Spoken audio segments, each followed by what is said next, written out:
Sports on Tap Detroit, brought to you by Tap and Barrel Grill, the Realtors of the Joe Wright Group, Jason Stiltner of Flagstar Bank, Baldman Entertainment. Good evening, ladies and gentlemen. Need all of you to stop what you're doing and listen. We are tonight's entertainment. We're here to fuck shit up. Sports the way it should be. Nothing sugar-coated, we loaded with all the information you wanted. From legends to prospects, nothing's off limits. Chris and Joe be taking on all topics with no stopping. They keep it rolling and going and ball hopping at a rate that's hard stopping with news that's jaw dropping. They're getting it in. Sports Center competition, man, they in it to win. This ain't a fluke from Carolina to Duke, from MSU to Michigan. You'll know if you listening, if you ain't, you missing it. All the excitement, they shock like a thundercloud and ride with lightning. Get it together, you know ain't nobody better. Bring heat than cold weather. You better put on a sweater, you better just let it go when all come and attack. Sit back, relax, let's tell them it's on tap. We'll do it live. Fuck it.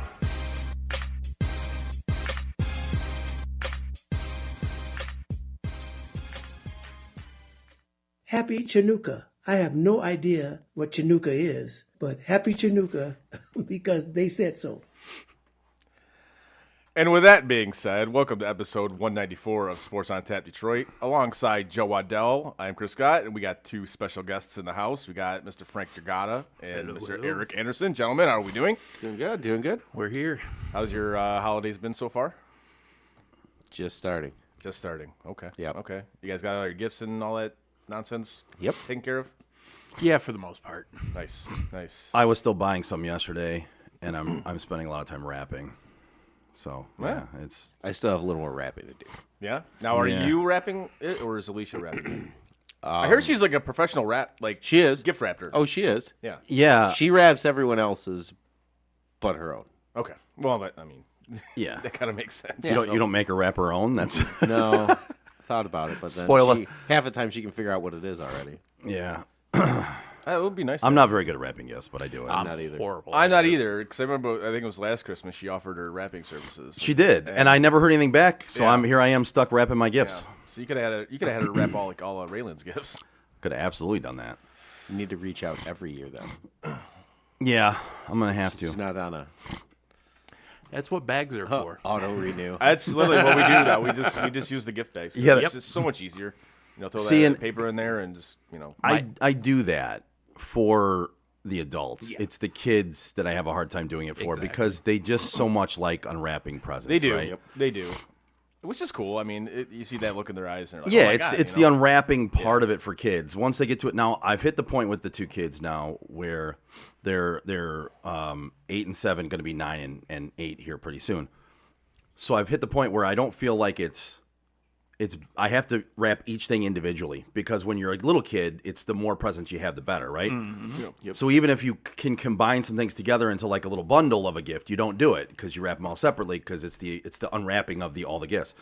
They finally hit the point where I now am combining some stuff into boxes, into like little themed boxes. Okay. If it's like, they're not listening. It's like Pokemon or if it's Bluey or whatever. Like I'll combine them into one box. Okay. As opposed to wrapping them all separately like I used to do. They're at the point now where they understand prices and they understand how, it's not just the more gifts they get. They know what they get and they know that it's going to be, good. Whatever they get, they know it, right? Yeah.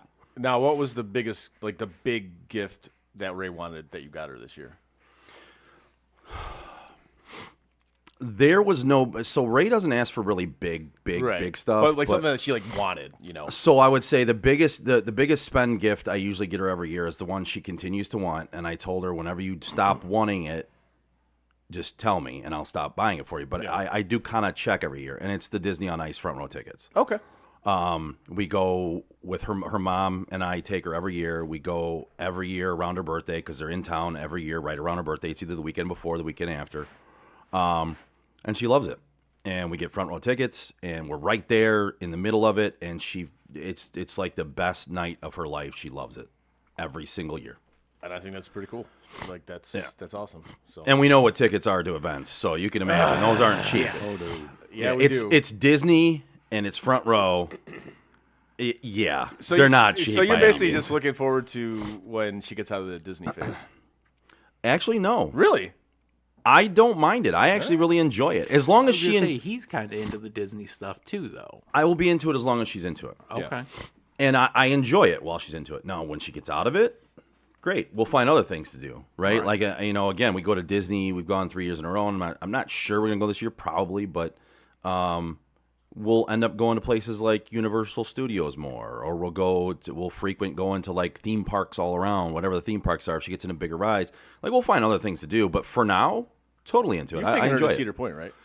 No. Okay. She's not a big drop roller coaster kid right now. She's got a couple friends who are. My niece is. My niece loves. Yeah. My niece is going to go freaking bungee jumping when she goes on vacation next. Like Really? She is a daredevil. She will go zip lining, bungee. Now Ray has zip lined with me. Okay.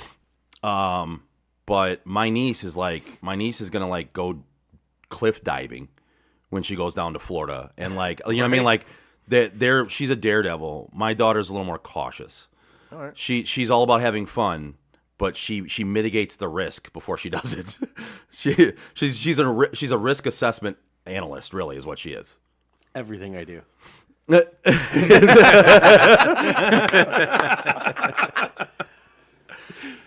Clearly, there was that one night where Joe was not a risk assessment manager. Well, I always assess the risk. I didn't say it took the right consequence, or the right pathways to avoid it. Alicia said the band is back. Hey, boys. Hey, Alicia. What's up, Alicia? What's happening? I'm gonna be bringing all my gifts by after the show, so you can rap for me. Yeah, get that last minute wrapping done. We're gonna have a visitor tomorrow. I don't know how you're gonna fit that and work in tomorrow, dear. Sorry. You're gonna have to call in tomorrow, Alicia. I mean, I don't it's know what to tell you. I was trying to tell her that. It's Christmas Eve. I've got a lot of gifts to bring by for you to wrap. So I mean, you're gonna have to. I don't know what to tell you. If you want, I'll call your boss for you. Does she have a half day tomorrow? No. She got a full No, day? she's gonna work full day tomorrow. Oh, that sucks. My brother That's does what too. I said. And then Lady Friend said, Chris doesn't even wrap mine. He tells me what they are before he even gives them to me. My dad did that the other day to I me. mean, on a certain level, that's true. You say your dad? Oh, my dad did that to me Did the he? other day. I don't think he did it intentionally. Oh, that's great. I called him and I was like, hey, something showed up at the condo for you. Yeah. You want me to run it by? He's like, oh, no, you didn't tell me what you wanted for Christmas, so I just got you a Fanatics gift card. Nice. I was like, thank you. Hey, thanks, man. Kind of ruined the surprise on that one, but thanks. Thank you. I mean, you found out when you opened it. Yeah, right. Thank you. To find out what Once it was. I heard it was a Christmas thing, I was like, I'll just put it under the tree and I'll open it on Christmas. And then our two best pickers right now for our picks for the year are just blowing up the chat. Alicia says, I love rapping. And Lady Friend says, or his mom raps them. Yes, that is absolutely true. I generally have my mother rap her because she's great at that stuff. I have Alicia, so and I can do it. Yeah. It's just it looks like a 5-year-old did it, Yeah. and it's like same. okay. But I like at this point, like we were talking about earlier, like the gift bags. Yeah. That's just the way to go, man. Well, I've gotten better at rapping, so it's not quite like a 5-year-old, but it definitely, I would say maybe a 7 or 8-year-old, maybe. and I'm that. I've made it up a couple but I'm that levels. way with the kids. Like fuck your kids. I don't care. Fucking just here you go. I don't give a shit. Well, yeah, I mean, Fuck them kids. and my, Exactly, fuck them kids. fuck your kids. But yeah, that's yeah, I'm not very good at it. I wouldn't say I'm like a 5-year-old, but it's not good. No, by any I means. can get it done. It just Right, it doesn't yeah, look yeah. very pretty. Yeah. Because it's just going to be destroyed in 2 seconds anyway. Yeah, and I'll be honest with you, I don't necessarily take a lot of time doing it. I don't like, No. I'm a perfectionist at a a lot of things. You guys know me. Like, I hate Yeah. not Same doing here. things But that- 100%. You know what I mean? No. Like, I really am. Especially you two know that from working with me yeah. because I really am. If things don't go correctly, it frustrates the shit out of me. Yep. But with rapping, I basically get in there, get the job done, and get out. You know what I mean? just Like, look- I look at it like this I'm way. covered in tape and wrapping paper by the time it's over with. You know, I've got some cuts from the, Oh, yeah. from the tape dispenser where I was just wrestling with it. I look at it this way: as long as you can't see what it is, yeah, we're good. Then it's It's over. It's done. It's good. We're good. I don't care if it looks like a 5-year-old wrapped it or not. Whatever. We're good. I could wrap a shoebox and you wouldn't be able to tell it's a shoebox. That's how bad I am at I was wrapping. going to say, I don't know if that's something to be proud of. No, I'm just like that's how bad I am. But at if you think wrapping. about it, it kind of is, because if it's like shoes and you wrap it and it doesn't look You like want a to shoebox, surprise them, right? That's I actually would pretty be good. better if I bought somebody shoes. I'd be better off wrapping the shoes themselves, rather than the box. Terrible. Just put the shoe in, crumble it all up.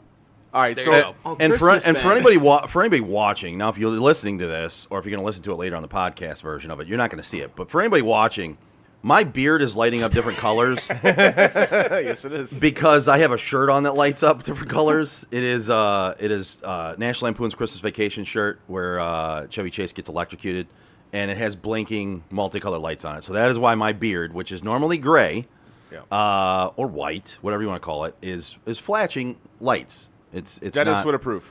Joe Yes, he somewhere would. else at a rave. Yes. Yeah, my beard is raving right now. 100%. So I feel before we get into the sports stuff and whatnot, I feel we get into this topic. We're going to talk sports? I think so, at some point. Maybe. Yeah, we will. Yeah. Probably. Well, I mean, we got some stuff to discuss on that. But, At least the Lions. that'll be Fucking DK Metcalf. that'll be fun. But I feel like we talk about this every Christmas season, whether Die Hard is a Christmas movie or if Lethal Weapon is a Christmas movie. You guys were debating it as we were coming in live. Yes, etc. And we were kind of talking about this before the show. Like, Joe, you and I are staunch on this, that we believe that Die Hard is a Christmas movie. I've been on that boat from day one, man. I've never wavered. It is a Christmas movie to me. I watch it every year. I watch it every year anyway. I do too. We watch it every all, Christmas Eve. all year round. But it's a Christmas movie to me. I do make sure I watch it around Christmas time because to me it's a Christmas movie. It's one of those that I watch on purpose. And I will not lie. I watch it around Christmas time. It's the only time I watch that movie. Yep. I just But it's don't not think a it's a Christmas Christmas movie. I mean, if you think about it from this point of view, it is kind of a Christmas miracle, though, is it not? Like, he saved a lot of people from dying. He saved Christmas. He kind of did, So Now, for the CEO of Nakatomi, he didn't save Christmas. well, no, but yeah, for a lot of people, he did. he did. Saved a lot of people. Yeah. Like, A lot of people. Kind of like we were talking about. Like, Rest in peace, Alan Rickman. Rest in peace. A lot of people. Saved a lot of people. Rest in peace, Joseph Takagi. Harry Ellis, sorry, you didn't make it either. That's unfortunate. But That guy was going to die of an overdose at some point 100%, anyway. man. He was snorting coke. That like guy it's was his going down the job. wrong path in Yeah, life. he You know what I was, mean? big Like time. that was a guy that was off on the wrong path. Yeah, I think Like so, I think they so. just did him and his family a favor, honestly. But it's always the argument whether it is or not, and say you can say the same thing about like Home Alone. Well, they say Home Alone's a Christmas movie. I'm like, well, what's the difference in the movie? Like, there's violence in both of them, right? It's around Christmas time. Okay, but tell me where I'm wrong here on why Die Hard isn't a Christmas movie and Home Alone is. Well, so I'm not going to debate it with you because you and I are lockstep on this one. So like, And I didn't come prepared to debate it. No. So no, I was I'm going to just say kind of like, go ahead. Frank just goes okay, which is what he did before the show even opened. Yeah. He just went okay, all right. I haven't heard Eric's thoughts on this. I think Frank might have PTSD from another debate we had a while ago. Yeah, and if I got to go this time, I got to grab Eric. Tell Eric he's got to leave too. By the way, for the record, They're for real. They are for they real are this for time. real. Yes, I think we can all agree on that. Yes. Liam Cohen. Duval. Duval. Like, who'd have thought after that press conference? Like, okay, all right.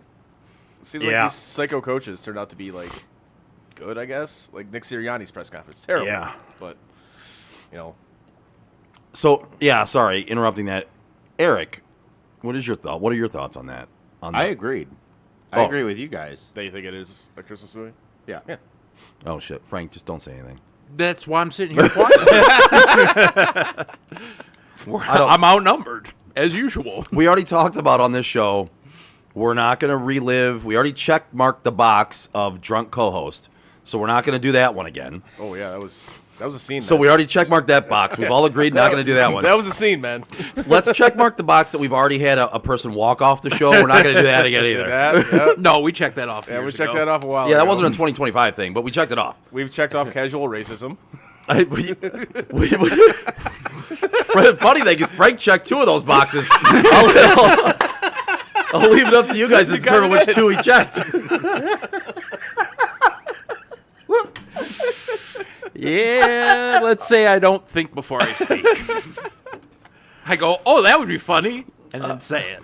I think we need And to then I preface think it. afterwards. I think we need to preface this with casual, accidental Yes. racism. Maybe, yeah. Like it was just it's not on purpose. It just happens, and then you're like, ew. I All right. explained this to somebody yesterday. I was driving a buddy from work home, and we got into the conversation of me being accidentally racist sometimes. Which I wish I could have been a part of that conversation. I fully believe in making fun of everybody. I agree. Wholeheartedly. Yes. If there's a stereotype and I make fun of it, I don't mean to be racist about it. If it is racist, I'll apologize for it. Or if you take it racist, Right. I'll apologize that that's the way you took There it. is My no bad. My harm bad. intended in the joke. Right. It's a joke. Right. Like, I'm not a stand-up comedian. I shouldn't have to defend myself in that sense. But at the same time, I think- said some shit before. I mean, bro, you're preaching to the choir. Yeah, I think both of you wonder how I still have a fucking job, but I do. Some days I do.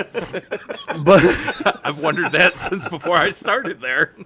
but like you get to see it live now. Oh, man. I've gotten better over the years. I'm not as bad as I used to be when I went right from the bar industry into that industry. It was a real big adjustment. I'm better now. But yeah, on your point, I mean, I just say things because they're funny. You know what I mean? Like I think more about it now than I used to. But like again, it's everything is a joke to me. Like even when I get really pissed off at work, like 10 minutes later, I'm laughing and joking around again. You know what I mean? Like I want to laugh and joke around almost. That's my thing. Is that if something funny pops in my head, I want you guys to laugh at it too. I'm laughing at it in here, so I want to tell you guys so you can fucking laugh. I can't help it. My mind works all fucked up. Like that, and that is one thing about you. You do let it go shortly after it happens. Because we were talking on the way here, and we're not going to get into names or anything. But there are some people there that when they get mad, they are mad for an extended period of time. Oh yeah, I think Like, it's not forgotten about. no, and I think there's a lot of people that are like that though. Yeah. Like they just have trouble letting some stuff like that go, and I may have a hair trigger sometimes where I'm stressed out and then I get really mad really fast, right? Eric, I think you sometimes can relate to that, right? Oh, I think sometimes. I think most people can relate to that. Yeah. honestly. Some people more than others because Oh, yeah. there's a lot of people that are like we work with a couple people where I've said they're so zen I don't understand how they do it. Right. One of them is Chris Woolley. That dude is so zen most of the time. I don't understand how he does it. Like he is one of the most zen people ever. Yep. Like I've never seen him actually angry. No. Like full on actually angry. Nope. Whereas I can get angry pretty quickly. Right? But then again, it goes away pretty quickly too. Like I'm done. I'm over it. Like all right, I'm mad. Whatever it was, I'm mad. Either I'm mad at a person or I'm mad at a thing. I'm mad at what happened. And then literally 5 or 10 minutes later, like I'm done. It's over to me. I'm gone. I'm on to the next fucking. Yeah. I'm on to the next fucking thing. I've already made myself laugh 20 times on the inside. I'm just not telling on the outside right now because I was mad. Now that I'm not mad anymore, I'm gonna start letting this shit out again. We're gonna have some fun and joke around. I can't hold that for. It's stupid. No. But yeah. You get mad, you get it out, you get over it. You don't have a choice. Moving on. We're But all again, here every day. back to what you said about comedians though, like you make jokes for just because they're funny. I think comedians should be the last people to have to explain that shit. They're on stage. You're paying them to be funny. Literally. Let them be funny. That's okay? the thing. You're If- paying to go see said person. and it's subjective. So if you're going you there- don't find it funny, Right. okay. So or you're if going- you don't find it okay. But you're But going there to get offended? right. Like, all right, then I have no time for you. Like, that's the Exactly. whole reason why you did this? Part to of go being get offended? You're paying a comedian. Right. Part of what their job is to push boundaries Yeah. of jokes, to make you think, make you laugh. And again, it's pushing boundaries of jokes. It's making you go, instead of just laughing out loud, you're going, oh, wow, okay. You're laughing and going, Right. ooh, all right, that was. It's part of their fucking job. It's what you pay them for. Yep. Right. But so many times people get like, I got offended at that. Great. There was 160 other people in that motherfucker that didn't. You know, whatever. If it was a comedy club or whatever. You know what I mean? Like, okay, we were one out of 160 people that got offended. Because everyone else fucking laughed. Because they want to be the look at me person. Look at me. Fake outrage. Fake outrage. Okay, you're not mad. Stop it. You just want everybody to stop and look at you and act like you're the victims. Enough. Stop it. But anyways, we digress. And as we always do. Yeah, we really got in it. We got really kind of deep in that. A little bit. A little bit of a It went down therapy session. Went down a pathway there. We Yeah. did. We Whatever. did. That being said, let's dive into the week that was in the NFL. Nah. No, you don't want to Nah, forget about it. I mean, I'm kidding. by all means, sir, bring up whatever topic you would like. I'm kidding. So back to Die Hard. We're going to talk sports on a sports show? How dare you? You guys are. All right. Chris is going silent. Chris on is us going. again. Chris is going silent. See, I didn't preface that we can't do that on the show. It's He my is bad. going It was my full bad. studio I prefaced on we us. can't. We already crossed Oh, yeah. off the drunk co-host. We Yeah. already crossed off walking off the show. We already crossed off accidental, sometimes on purpose racism. Chris sitting back and not saying anything. I didn't address that one. Chris, we Oh, can't that's do that right, on this yeah. episode. Yeah, It's a Christmas set. We can't do that. We already checked that one off like 5 times throughout the year. We checked off the worst show ever. We did. We did. Worst show ever. Very first one we ever did. Yep. If you want to hear it, it's still live. Go back and listen to it. really bad. It's still out there. It's horrible. Yep. Yeah, we've ticked off some boxes for sure. Yeah. But you guys are almost at episode 200. hey, how about that? 100. What are we not 194? Yeah. I think. Yeah. Well, I mean, when you combine all the episodes we've done, Yeah. We're probably We're at what? over that. probably what, In- 250, 300, I think we're probably at 300. somewhere around there. In the version I have joined you for Yeah. periodically. Yes. Yep. But again, even if you go back to our podcast Detroit days, I think we were at 250, Yeah. That sounds and about then right. you check off the Diffused Radio Network days, God, what a time that was. and we're at 300. Yeah. What a time that was. It was a time, all right. It was. You know what's funny is it was really good. Not to get off, going down another path or anything, but Yeah. it was great for a short period of time. Yeah. Like it was really cool. great, and then all of a sudden it was really not great. Yeah. And like it changed pretty quickly overnight. Well, like when we were doing it at the studio in Mount Clemens, Yes. that was cool. That was yes. fun. Yes. And then when we stopped doing it there, Yeah. it turned to not being fun. Yeah. You know? It went south pretty quickly there. It did. It was at a peak, and then all of a sudden it just quickly just not great We anymore. were doing shows and they weren't getting put out. Like we were literally doing shows for ourselves. Yeah. Yeah, because it'd be a week later when they got put out, and Yeah. then by that point in time. It's And again, one of the things that was said to me, which I thought was hilarious, I'm not sure if he said it to you guys or not, was well, you guys gotta not do such timely topics when you talk. Yeah. You gotta talk more broad in general, so that it makes sense when we do release it. And I go, you know what a podcast is, well, right? that's not. But some podcasts are fine like that. If you want to do a Right. business podcast, great. You can do a business podcast Right. now, release it in 2 months, and nobody's gonna give a shit. Right. Sports and current events are not the same No. as that. Like you No. can't talk sports and talk about what's going to happen in a month when you want to release the episode. Right. I don't know what's going to happen. I'm not the amazing Kreskin. No. Just bring a crystal ball, call it Miss Cleo, do something. Miss Cleo. Miss Cleo. Call me now via free read. Nice. Yes. Nice. I'm not the only one who's done accents. I love it. That was good. That was good, Eric. That was good. That was very good. Normally your accents all Hey. sound the same. That was the first one that hasn't sounded the yes, same. that was not Asian. Every one of his accents sounds like an Asian accent. Even when he does Moppy, who is Mexican. Every accent you do. That one was perfect. Spot on, bro. Good was job. good. Nicely done. Nicely done. All right. Do we do football now, or you got something else you want to do? No, I'm good. you we can sure? Yeah, we can do football. All right. Yeah, it's a weird night. I just got the pound on the Miss Cleo.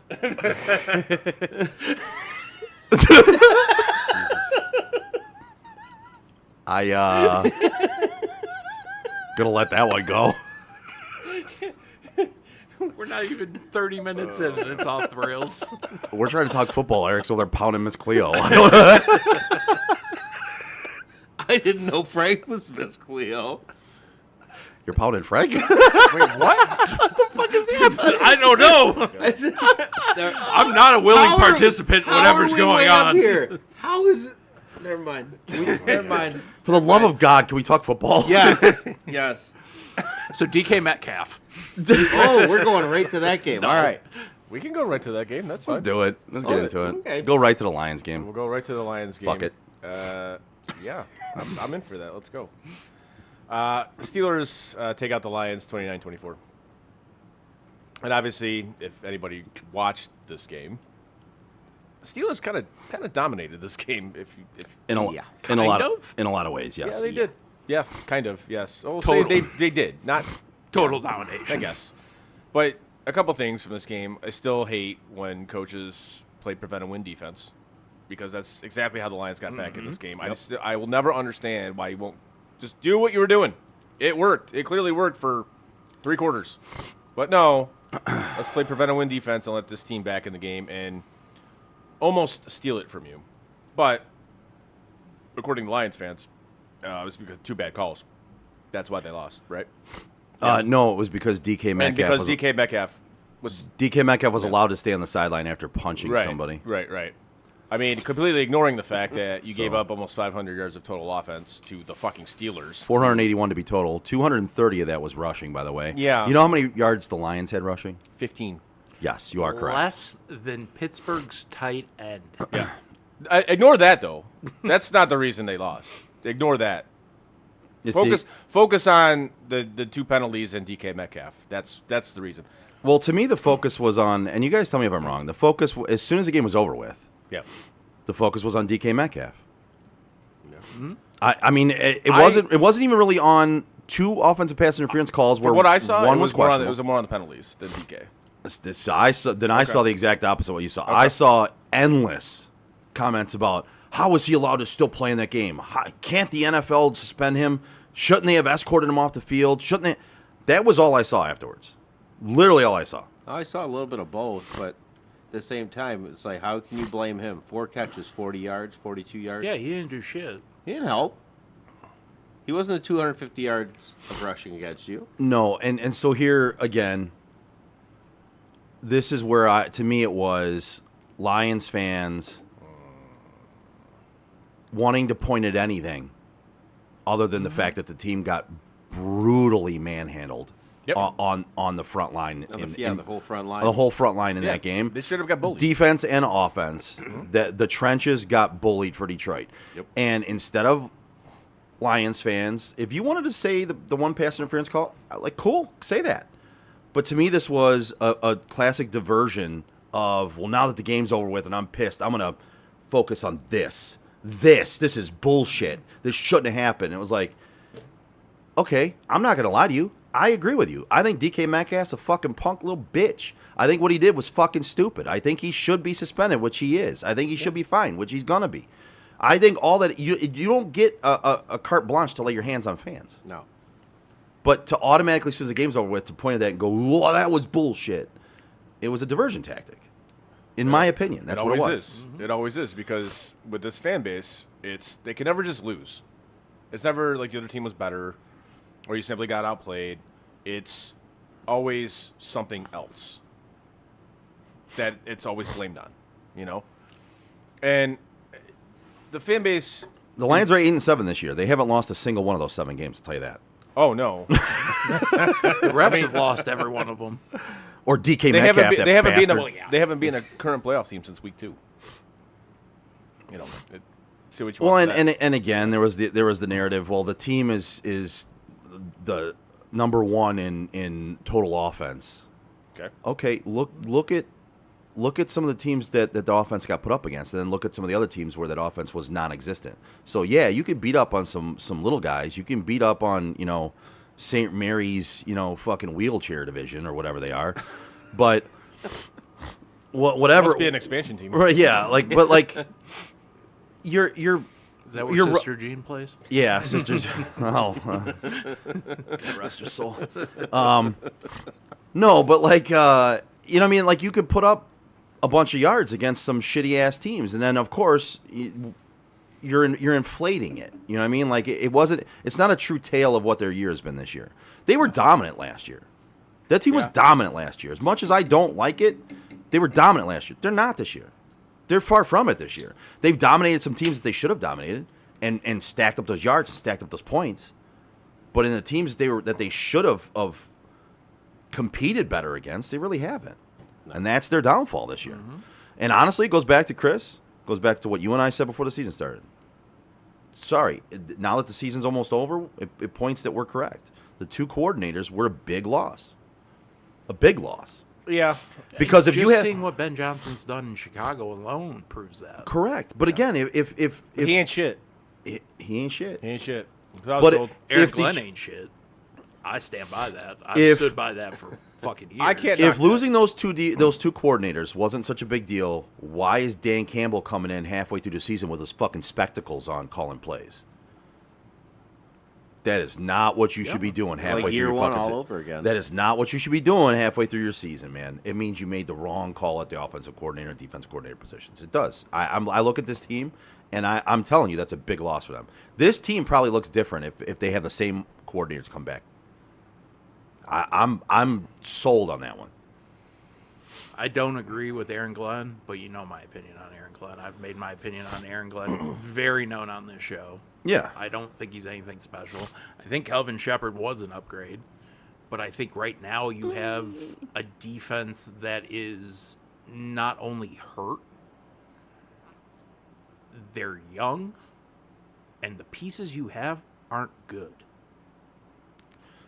Well, I mean, you kind of look at their drafts, though. Their drafts, like for as much praise as Brad Holmes gets, Trent Williams, nothing. Yeah, your drafts have not. I don't been hear that guy's great, name, dude. Yeah, the drafts have not been great. Pick. Was it not Trent Williams? Isn't it Trent Williamson? Was it Trent Williamson? I thought it was. Either way, really? Okay. This I might be proves wrong. it. Yeah. We don't know the guy's name. Yeah. He was a first-round pick. He was supposed to be a run stopper, I believe. You're getting ran all over. Like I said, when you give up like 220 or whatever in rushing yards to the Steelers, I mean, that's a problem. It's a big problem. Well, and when you look at it, it's I know a lot of people are going to talk about the injuries, right? But I'm going to use one of my favorite teams over the years as an example. Look at San Fran. They've had a ton of injuries this year. Yeah. They lost their quarterback for half the season. Yeah. They were playing Mac Jones. Mac They Jones. lost their tight end for half the season. They're playing fucking who knows what Jake Tonjes, right, at tight end. They've had injuries to the offensive to the wide receivers. Pearsall's been out for most of the season. He came back for one more fucking game, I think, and is injured again. I mean, their best defensive player has been on the shelf since early season, Fred Warner. I mean, again, you can blame injuries all you want to, and that is a common place to go when teams lose from fan bases. This team is just too hurt. But you see good teams find a way to win even when they're hurt, though. And that's what I was going to follow it up. They don't have depth. They have no depth. Exactly my point. And that goes to drafting. That flat out goes to drafting. That goes to trading two third-round picks for Tesla.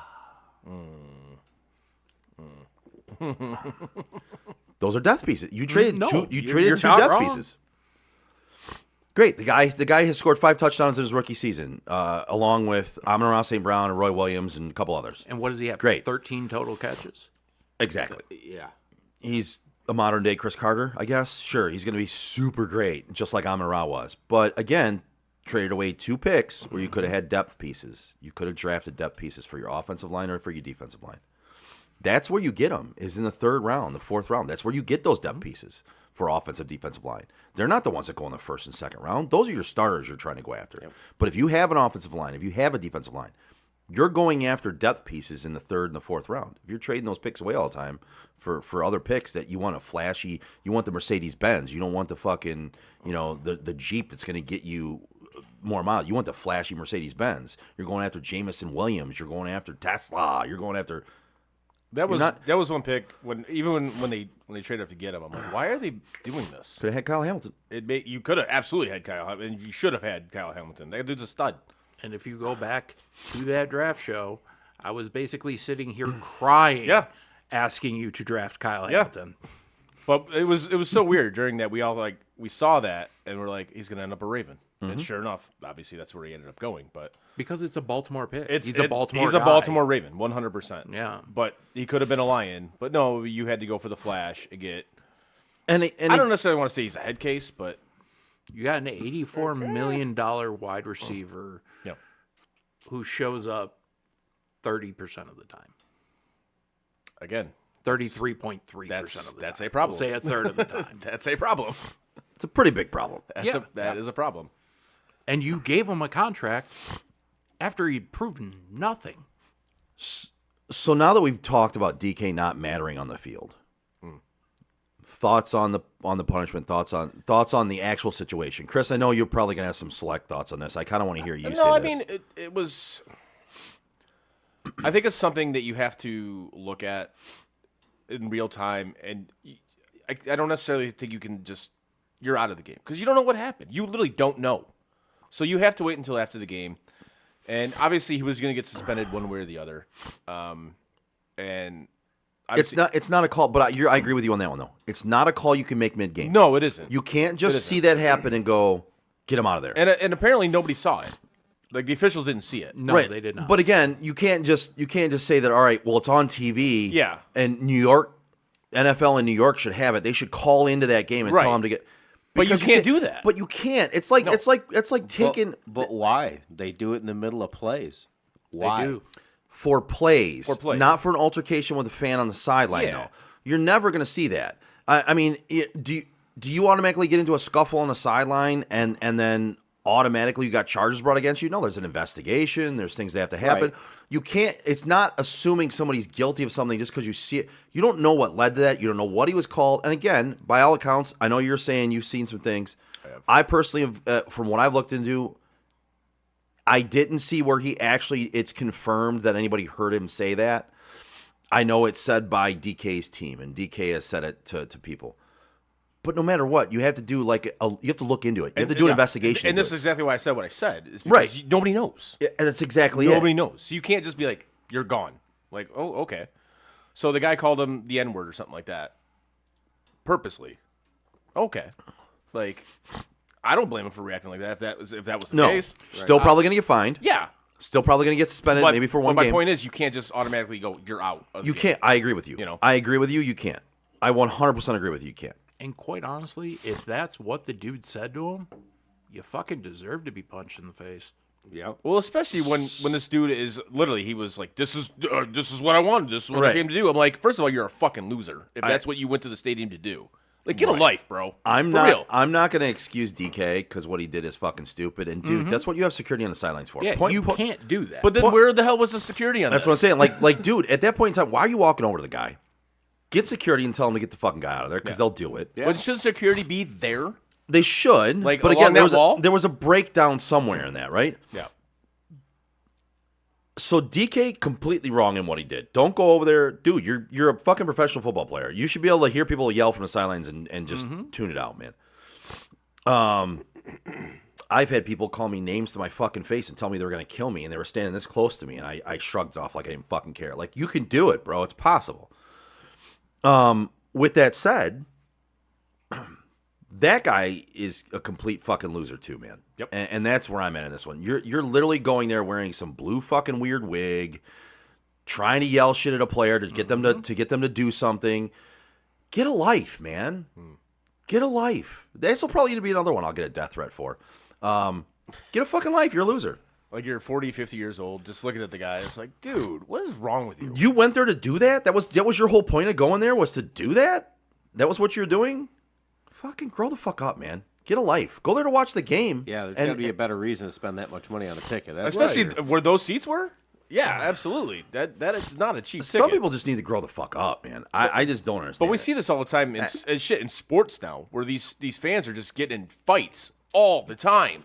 And I know like, we say, listen, you pay the money, you're allowed to boo, you're allowed to do say, But again, to a certain level, man, I'm never going to say that you paying for your ticket allows you to go out there and just say whatever you want, whenever you want, and have no consequences for it. It's their even if the consequences are, keep that thought, Frank. Even if the consequences are that a dad of a kid sitting next to you or around you hears you say some shitty fucking words and pops you in the fucking mouth.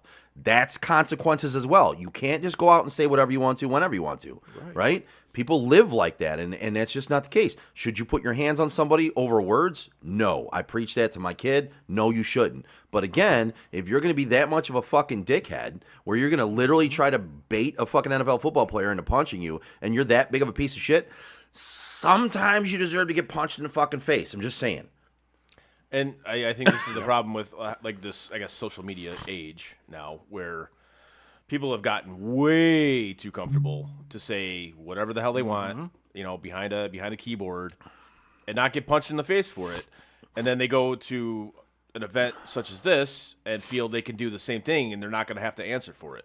And then when it does happen, we're like, oh my god, dude actually fucked around and found out. Crazy, you know, like seriously though. Like the world was a different place when you used to get punched in the face for saying dumb shit. Dude actually fucked around and found out. Like, and that's what it's probably the episode title. You know, Dude, I feel like I come up with the episode. You titles. do a lot of times. I pick them out of things you say most of the time. Dude fucked around and found out. But herein lies the problem, just in general with society now, is people have gotten way too comfortable saying a lot of disrespectful shit, and again, not getting checked on it, not finding out. Yeah, exactly, exactly. And sadly, it's just gonna get worse. Oh yeah, it's gonna get absolutely worse to the point now where you're gonna have sporting events that are gonna have like kind of like hockey games. You know, you have glass around. You know, around the field, so this type of shit can't happen anymore. You know, it's cool that you go to a football game and you're that close to the sideline and you can actually hear what the players are saying, etc. Same with the basketball game, you got courtside seats. Awesome, that's great. Yeah. But it's going to get to the point now where I think in the future here, where that's not going to be a thing anymore. Yeah, and that sucks. Yeah, that sucks because ignorant fucking people are going to fuck it up. Yeah, because next thing you know, I'm not gonna be able to get front row tickets to Disney on Ice and be able to yell shit at the people as they stumble when they skate. I mean, that might be worse than that dude yelling at DK. If you're yelling shit at Disney on Ice skaters.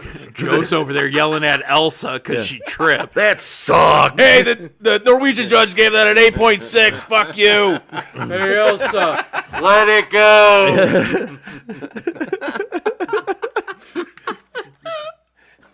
That's why you never made the Olympics, because you suck. That's why you're skating for Disney on Ice, loser. I love that. That's awesome. So people out there understand we are kidding. By the way, I don't actually do that. Just go to Disney on Ice and heckle the fucking skaters. Disney on Ice. There's I've a reason skated for over 30 years. Yeah. I wish I could skate half that good. There's a reason you're not in the Olympics, bitch. Oh my god, that would be fantastic. Alicia said some people are so miserable in life that they want to make others miserable too. And I 100% agree with you on that. And we had one of those people that worked with us for a long time. We had a bitch that worked with us. She was miserable fucking outside. You knew she lived a miserable fucking life. And all she did was come to work and try to make everybody else miserable too. Literally, all she came to work for was to start shit. She had a cushy-ass fucking job. He was on legacy pay. She could have just fucking rode it out. But she had to be a cunt. Why? Because she's fucking miserable. People are miserable. They want to make other people miserable. You are exactly correct, Alicia. You're right. I'm mad. I'm not happy at home. I'm going to go make other people mad and not happy wherever they're at. Right. Okay. You're a fucking loser. And that's generally how it works, too. It's a sad state of affairs, but unfortunately, it's the way it is. Sounds like this heckler. Eric, you're right. Because I guarantee you. Do you know the heckler at all? I don't. Oh, that's a shame. I was hoping somebody might know who it was. Because you said it like you did. Like you woke up that morning and decided, I'm gonna go do this. You made the conscious choice to say, I'm going to do this because my life sucks, and see if I can get a reaction out of this dude. Which, congratulations, you got it. Yeah. But that was your mentality. And I think it was more the reaction that they wanted to get from the fans around them too. They wanted that validation. Mm-hmm. They want. It's like social media. I was just gonna say, just like social media. People want that instant validation. They want that photo to get likes. They want that trip that they took to get likes. They want the right. They want to be liked. They want the recognition. They want the validation. And that to me is what he wanted. He wanted the validation. He wanted to be the main character. He wanted. Yeah, exactly. 100%. Exactly. And you're just an NPC, bitch. That's all you are in life, and that's why you're mad and miserable, and that's why you're doing stupid shit like that because you want to be the main character. You're not even the main character in your own life. No, you're not. Look at that's the most fucked up thing. You're not. Look at me. Look at me. Look what I can do. And that's the thing. You're not even the main character in your own story right now. Exactly. Like again, in the days that have gone by since this thing happened, and just looking over, especially like on Twitter. Dude, you're not getting the benefit of the doubt on this one, guy. You're not. Like, no.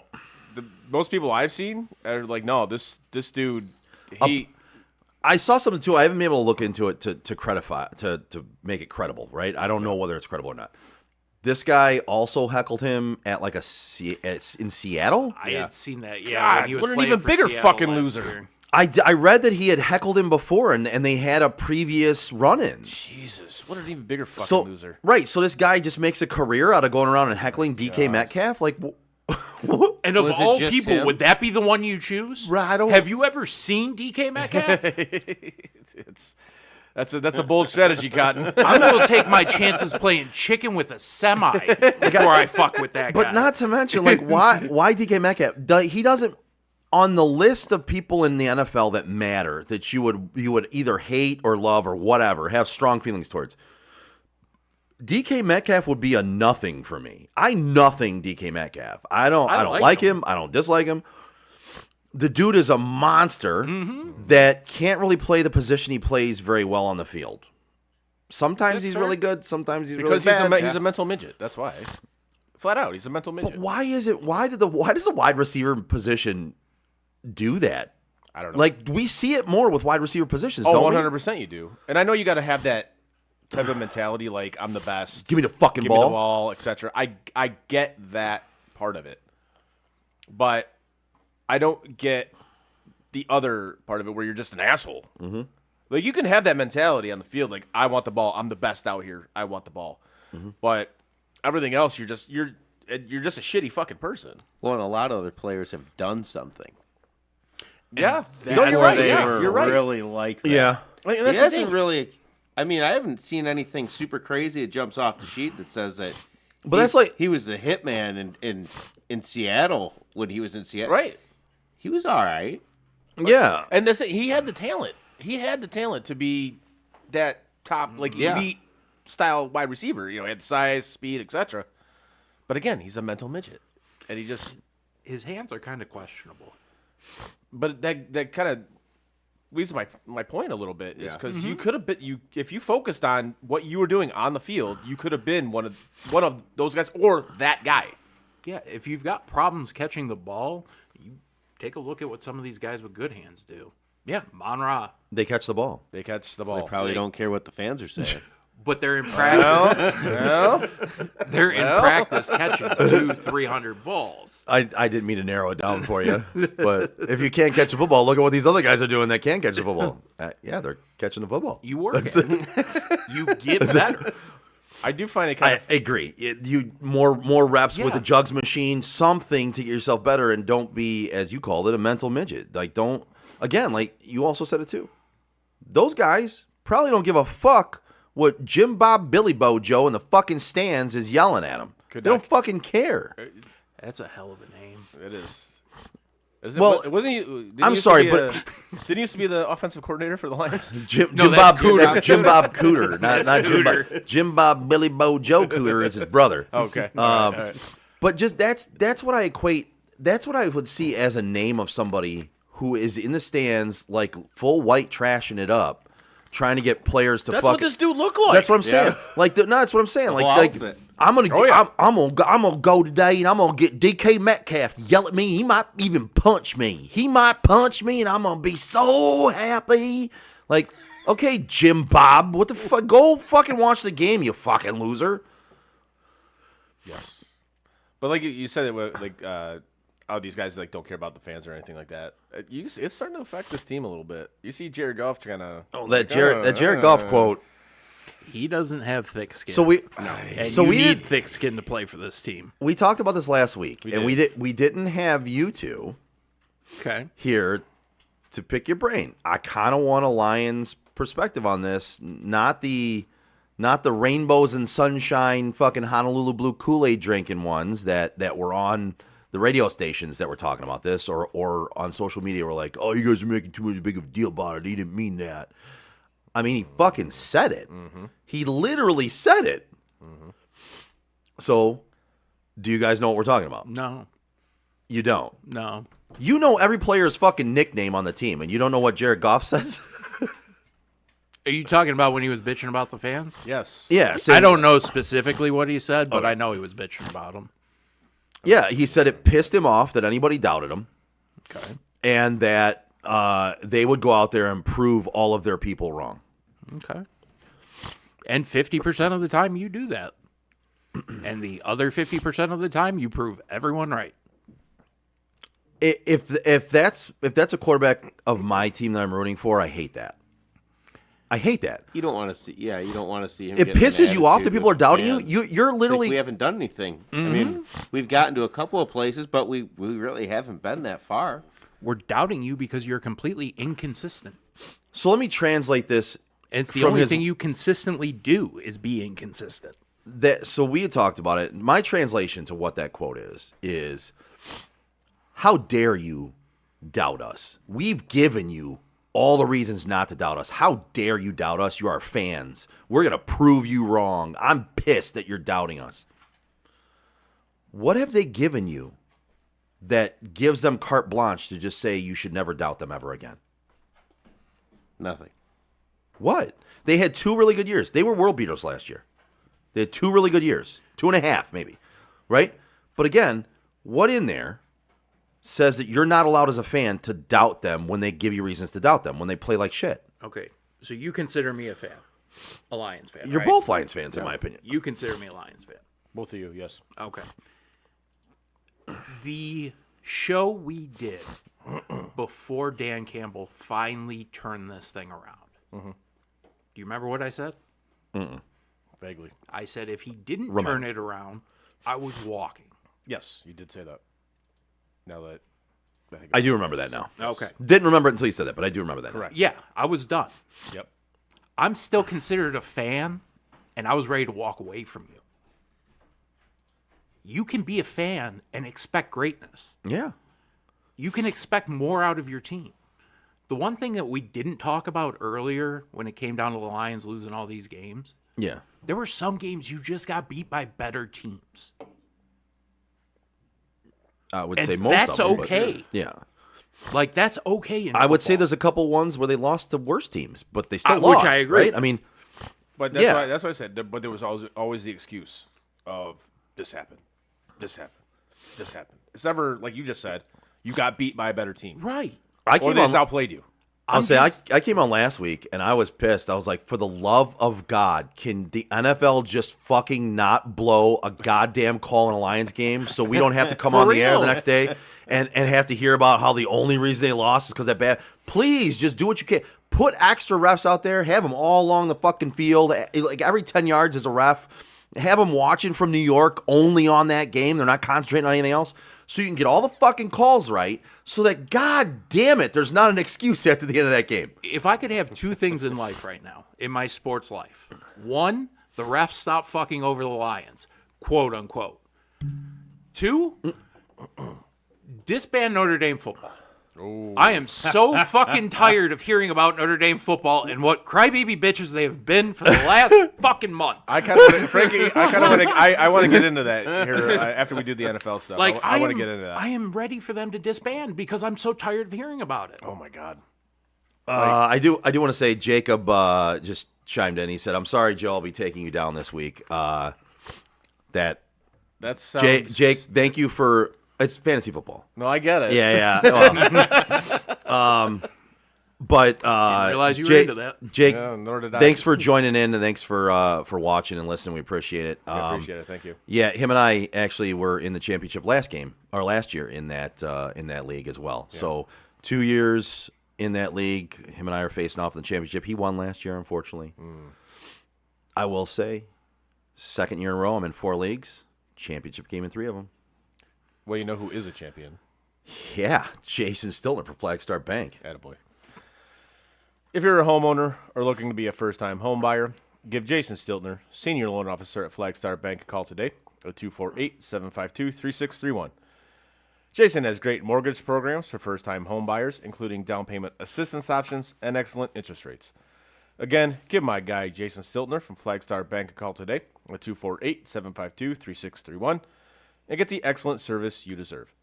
Flagstar Bank, Equal Housing Lender, member FDIC, NMLS number 27546. Let's go, Buffalo! Alicia's happy. There we go. Nice. Well done. That was for Alicia. Yeah. So my sister just texted me and said that the guy that got punched in the crowd has a lawyer and is suing. Of course now. he does. Well, he was doing interviews literally before the game was over with. So I had no doubt he was going to get a lawyer. Like that's what he wanted. This is all what he wanted. Yep. He wanted to get rich because he's a loser, and he wanted to do that. And he wanted to be important. He wanted to be seen. Great. We all see you now. We see you as the loser you are.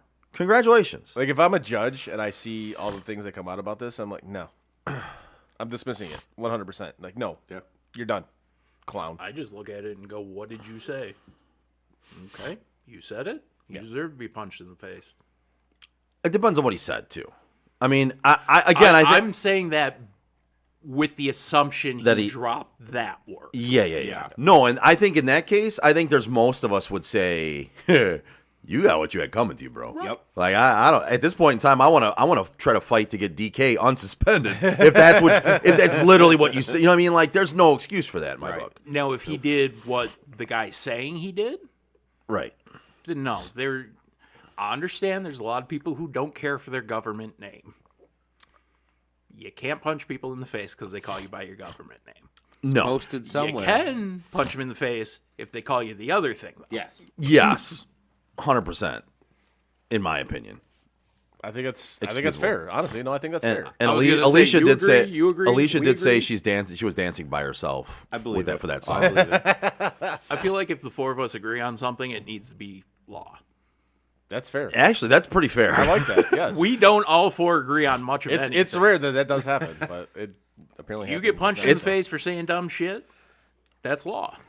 Yeah. Like there's certain words that should be on the list, and if you said one of those words on the list, you should get punched in the face. You not only do you get punched in the face, you get made to be humiliated in court for even trying to sue over it. You're like, but you said hold on, let's look at the list of words. Right. You said number 23 and number 57 on the list of words not to say. And number one. Did you say those? Get out of my court. Number one on that list. Anything about the other person's mother. If you say something about somebody's mom, you're getting punched in the face. Well, especially when you literally are on video saying that's what I came here to do. Mm-hmm. Okay. Well, all right. that's why I dismiss it. I'm like, yeah, I don't. All right, you're out. Like you literally, that's what you were there to do. Okay, go fuck yourself. Yep. Anyways, moving on with the rest of the NFL slate here. Rams and Seahawks, which actually turned out to be a very entertaining game. Honestly, that for me, that's game of the year right now. I think it kind of is. And I looked at that game beforehand. I was like, with all the travel issue and everything that was going on with the Rams, right? And I thought weather was going to be a factor. I'm like, I looked at the over/under. I'm like, I wouldn't be shocked if the over or if the under hit on this, especially with both defenses being really good. That clearly did not happen. As the Seahawks take it 38-37 with a huge comeback, and credit to the Seahawks for coming back. Credit to the ginger that let him back in that game. I guess. I just wanted to goat you a little bit. I don't know, man. I still wouldn't trust Sam Darnold as far as I can throw him. I just don't at all. Like, if the Seahawks are going to do anything in this postseason, it's going to be under defense. Flat out, it's going to be under defense. Yeah, absolutely. Because you're going to not only are you going to have to probably win games, you're going to have to overcome the stupid shit that Sam Darnold does. So, and the only thing I'll say about this is he wasn't this. Anybody that wants to look at this game and go, "See, Sam Darnold's really good," no, you didn't watch the football game. You did not. They had a kick return for a fucking touchdown. They had a lot of weird shit happen. They had a weird 2-point conversion that was a backwards pass, but then ended up in the end zone, and a player picked it up, and they all of a sudden, like 15 minutes later, they're telling him he just scored a 2-point conversion, and he's still on the sideline looking around like, what the I'm sorry, what? They were more confused about that than the Lions' last touchdown. Yeah. The Goff, St. Brown situation, whatever the fuck that is called. They were more confused by the 2-point conversion than they were by that play. Well, I'll be honest with you. I was more confused by it because to me, if there's offensive pass interference, then no matter what happens after that offensive pass interference, it's not a touchdown. That wasn't confusing for me. That's just plain and simple. But it took them a good 20 minutes to figure it out. Yeah, well, we never said the refs are fucking smart. No. We've complained about them nonstop. And they are senior citizens. Like, let's be real here. Most of We them- did talk about most of them, that it's- not too long ago. Yeah, and the fact that half of them are lawyers really bothers me. Man, who are they representing? Yeah. Well, I mean, they clearly have the bias against the Lions. You know that, right? They do, yeah. That's what I've been told. But yeah, I mean, that one was confusing as shit. But so if anybody wants to point to that and go, see, Sam Darnold is really good, he's not. He's serviceable. I will say that I was impressed with the final quarter and the overtime of to me, he finally showed, okay, the dude actually can play in crunch time. It's a matter of whether he will, right? So the thing with him has been, all right, he's shown flashes. Like last year, all he did last year was lead fucking Minnesota to a 14-win team. Mm-hmm. Yeah. This year, what is Seattle? A 13-win team? 12-win team? You know what I mean? Like, so the dude's done nothing but win the last couple of years. This team right now, they need defense in order to do it because he's not necessarily doing what he did last year in Minnesota. He's showing flashes of it, but what this is more of a, to me, it was more of a, oh, well, I guess now they kind of do have a shot if he actually can pull this off in big games. So they not that he won't make bad decisions, which he does. So they kind of won in spite of him. No, not this game. You don't think so?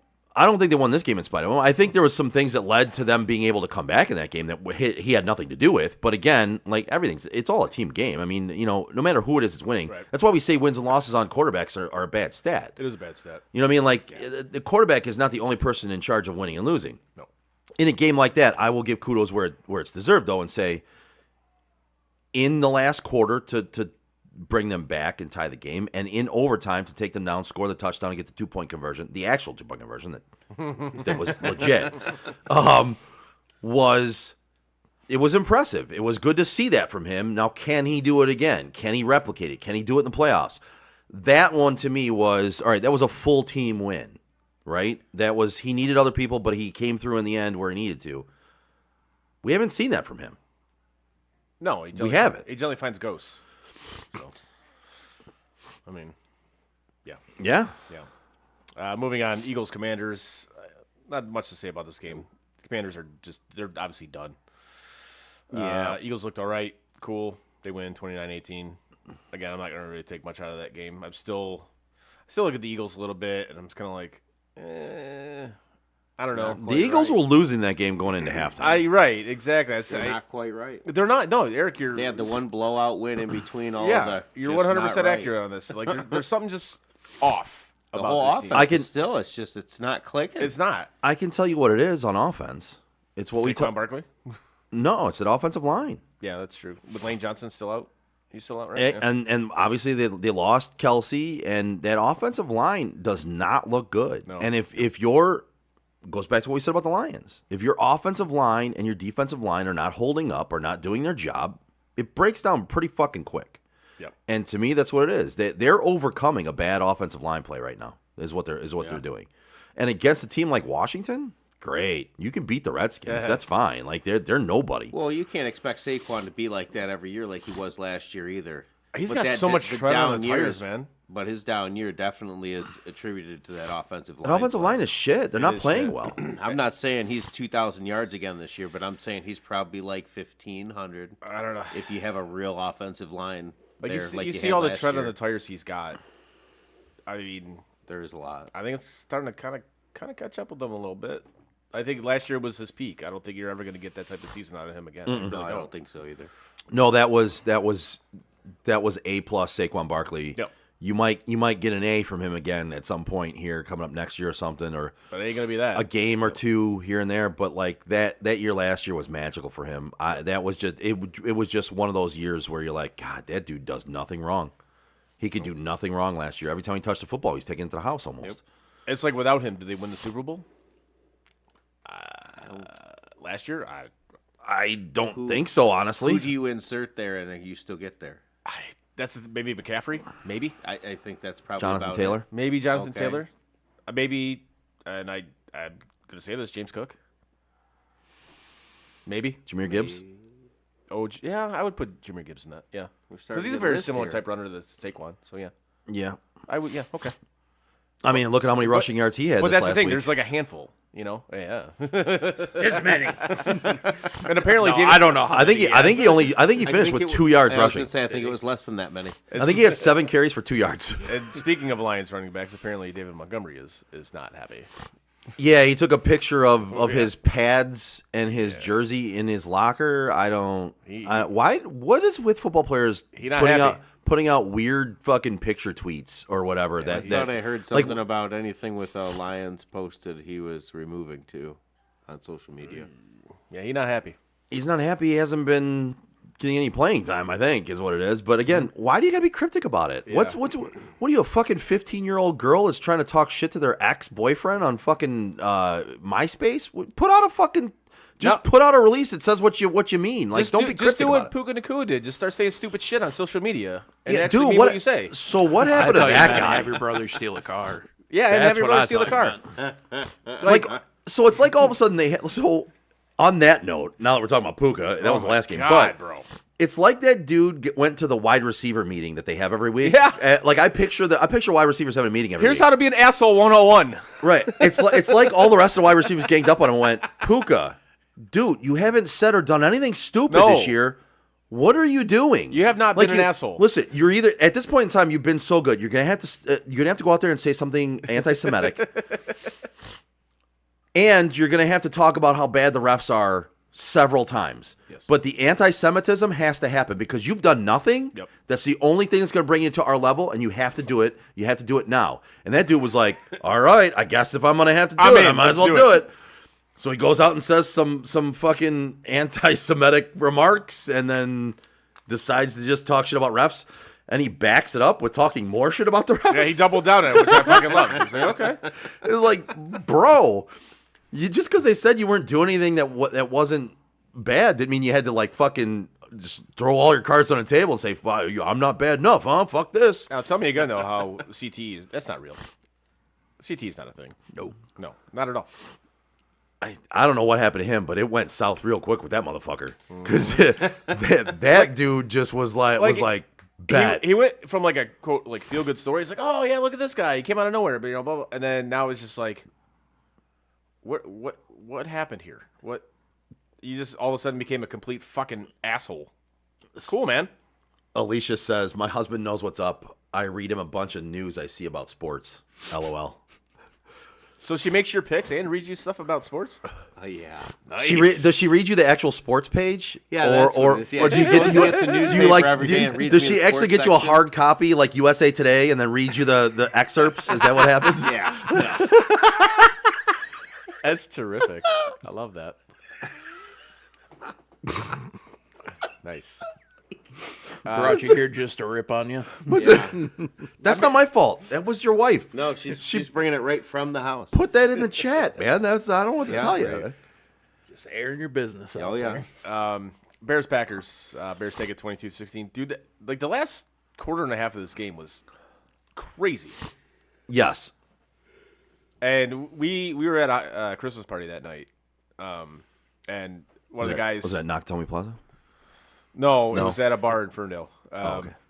Anyways, Fashionable Ferndale. fashionable Ferndale. But one of the guys that was sitting at our table, he was a huge Bears fan. So he's watching this game. And he's going through it like the entire game. He's like, "Oh, it fucking sucks," Caleb fucking sucks, And And obviously, what happened toward the end of the game, that he's going crazy. He's going ape shit. I'm like, that's cool. I like that because you're involved. You're Right. ready. You know, I'm Yeah. like, that's cool as shit. You know, and obviously the result of the game, turned out in his favor. But that's a bad loss for the Packers. Yeah. Like that's a game you should have won. That is absolutely a game you should have won. But you look at it, is Malik Willis good? Is he better than Yeah, I'll be Jordan honest. Love? I wouldn't say he's more mobile, but here's the thing. I think Malik Willis actually just made himself some money I think he did. because I think there's going to be some teams, even for a backup role. He's gonna make that Matt Flynn money, baby. Yeah, he's going to start. He's going to get some money coming out of this playing like that. Yeah. I thought their offense looked better with him. Yeah, I mean, I can't say you're wrong, but I think a lot of it was he was using his legs a lot. And in order to, you can make the rest of your offense open up a little bit by doing that. The threat of running as a quarterback, and you do it several times, and now they got to start watching you to make sure you're not going to run, which means they cheat up. Their eyes cheat up. When their eyes cheat up to you, they're not paying attention to where their receivers are. They're not paying attention to where the run might be going. You know what I mean? Like their eyes enter the backfield real quick. And the minute you do that, you take your focus off, and the rest of the offense starts to open up that way. That's why the run game is so important too, right? If you're running the ball really well, you're just gashing the team left and right. They're going to start cheating up. Their eyes are going to start cheating up. Is this a fake handout? Is this real? All right, I got it. And then that's when you open up things behind them because they cheat in a little bit, either physically or with their eyes. So you can open up the offense. Sorry, did I get nerdy on you? It's my You bad. got real fucking nerdy. No, there was a joke in there that I was gonna make. Oh, about the gash? No. No, okay. No. But I let it slide because you were on a roll, so I didn't want to interrupt I you. should have just let the joke fly, man. No, I wanted to let you keep on your nerd roll. So, well played by you. You know. But that pretty much. I don't want to say that seals the division for the Bears. And again, who'd have thought that the Bears were going to win this division? But You said they had a shot. did I actually say that? You did. Look at me. Sometimes I get one right. Like the Steelers, I almost have right. So the preseason playoff sleeper team, you said the Bears, and I said the Panthers. Oh, see, we both got them right. Look at you two. All right. The Panthers. Panthers, man. The team that beats all the teams they shouldn't beat and loses to all the teams they should beat. Right. Yeah. Yes. Right now, that one's they're looking the like opposite. the call of the century for me. Oh, right now, for though. real? Because I don't think anybody would have looked at me with a straight face and said, "You really believe the Panthers might make the playoffs?" I did. When you said that, I'm like, okay. This I guy's was on drugs. I was not on. I was definitely not on board with that one. You would have absolutely taken me to get me drug tested. That would have Yeah, happened. I You guys was- would have like, I didn't realize we needed to do an intervention on Joe, but I guess we do. Yeah, I was definitely not on board Here's with your that cup. one. Moving on. Bills Browns. I'll say this just from the Bills' point of view, because obviously I'm a Bills fan. I hate how this team plays down to its competition. I can't stand it. It's incredibly irritating. They should have gone into Cleveland and just absolutely destroyed this fucking team. They should have dump trucked him. They should have 100%. And the fact that Especially with Quinshon Judkins went Yeah. out, Yeah. and they had no. that was a nasty. They had no. injury, too. Yeah, it was awful. It was gross. They had what's with Cleveland Brown running backs just destroying it's their legs, crazy. man. But yeah, so like they and Dylan Sampson was out, so they didn't have much of a run game at all. Yeah. The fact that this was even close to me is it says more about Buffalo than it does Cleveland. But it's like they play down to lesser competition, but they obviously step up their game when they have, top quality opponents. So I guess that's a good thing. So when it comes to the playoffs, you step your game up. I don't know, but I would just be more consistent.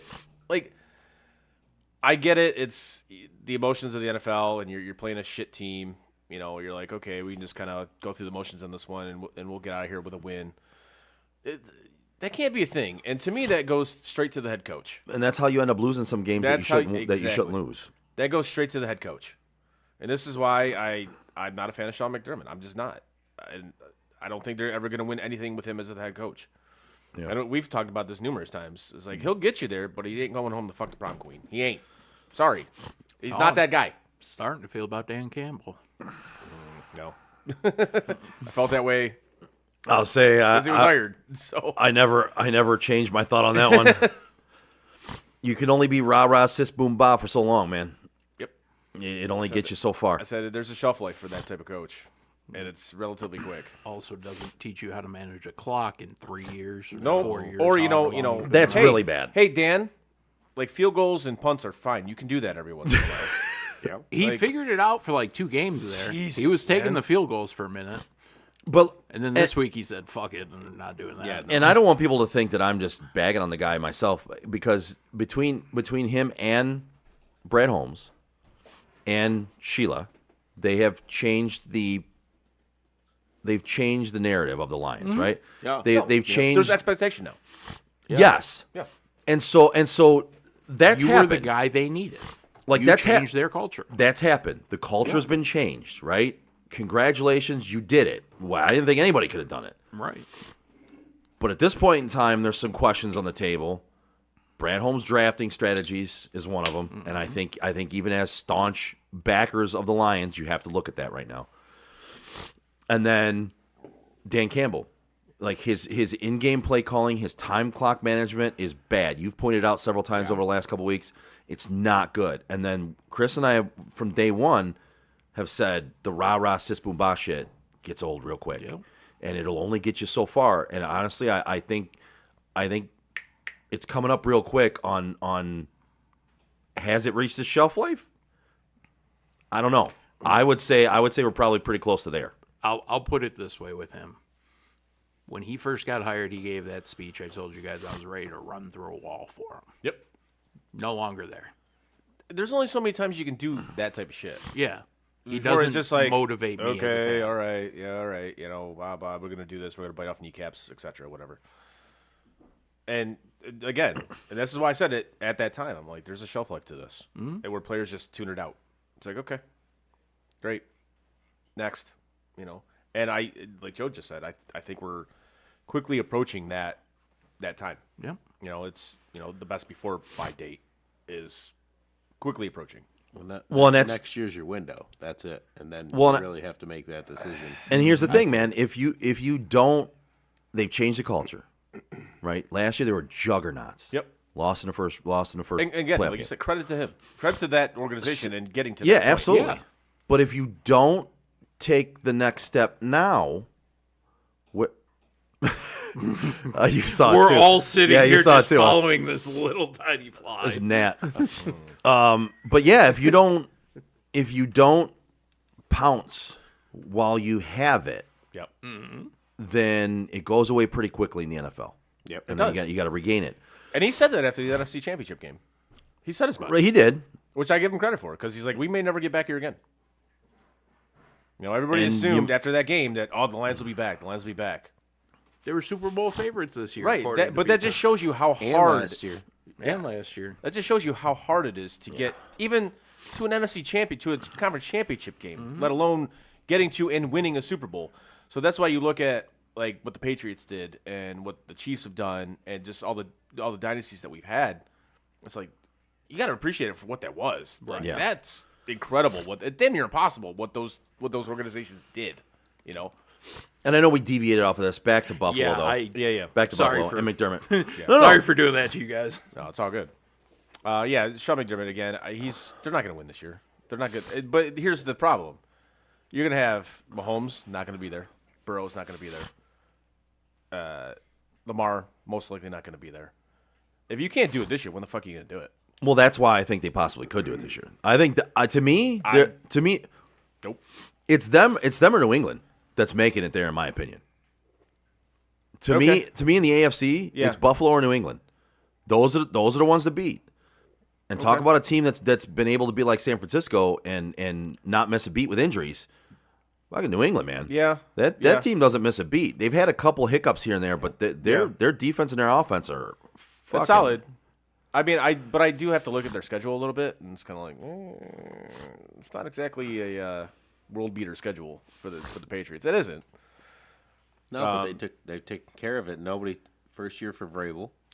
Yeah, I mean, but that's the what way I like they've about looked the Brady. last He's a good couple coach. years, I think and he got fucked over in Tennessee, flat out. Oh, absolutely. Fucked over Sure in he Tennessee. did. That dude's a good coach. That's who I want. That's when they when I wanted them to fire McDermott after last season, that's who I wanted them to go after. It was Mike Vrabel. I'm like, that's the guy. And of course they didn't do that. And they're not going to do it after this year when they inevitably lose in the playoffs.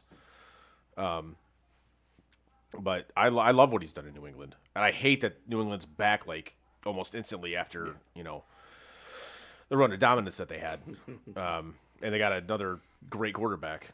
It's fucking ridiculous. But anyways, back on the Buffalo thing here. It's just the Bills have two of the three things I think you need to win a Super Bowl. You have a good to great quarterback. You have a good running game, good to great running game. But you don't have – your defense fucking blows. Your defense is fucking garbage. You can't stop the run.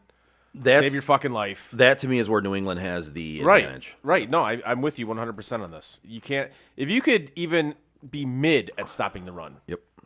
Okay, now we can talk about it. But your defense sucks. It flat out sucks. You let Shedeur Sanders put up decent numbers on you. Come on, what are we doing here? So this is why I'm not a believer in Sean McDermott. And again, he's the guy that, he changed the culture. Great. How long? It was 8-9 years ago? Right. Okay, cool. You did your service. At a certain point in time, you got to. It's time to move on. It's put up or shut up. Changing a culture. Yeah. That's great. That happens. Then what? Then you got to get the guy that can actually get you to that next level. And Sean McDermott is not that guy. Same thing with Brandon Beane. He's too. That dude's so scared of his own fucking shadow to actually make moves that are impactful. He is.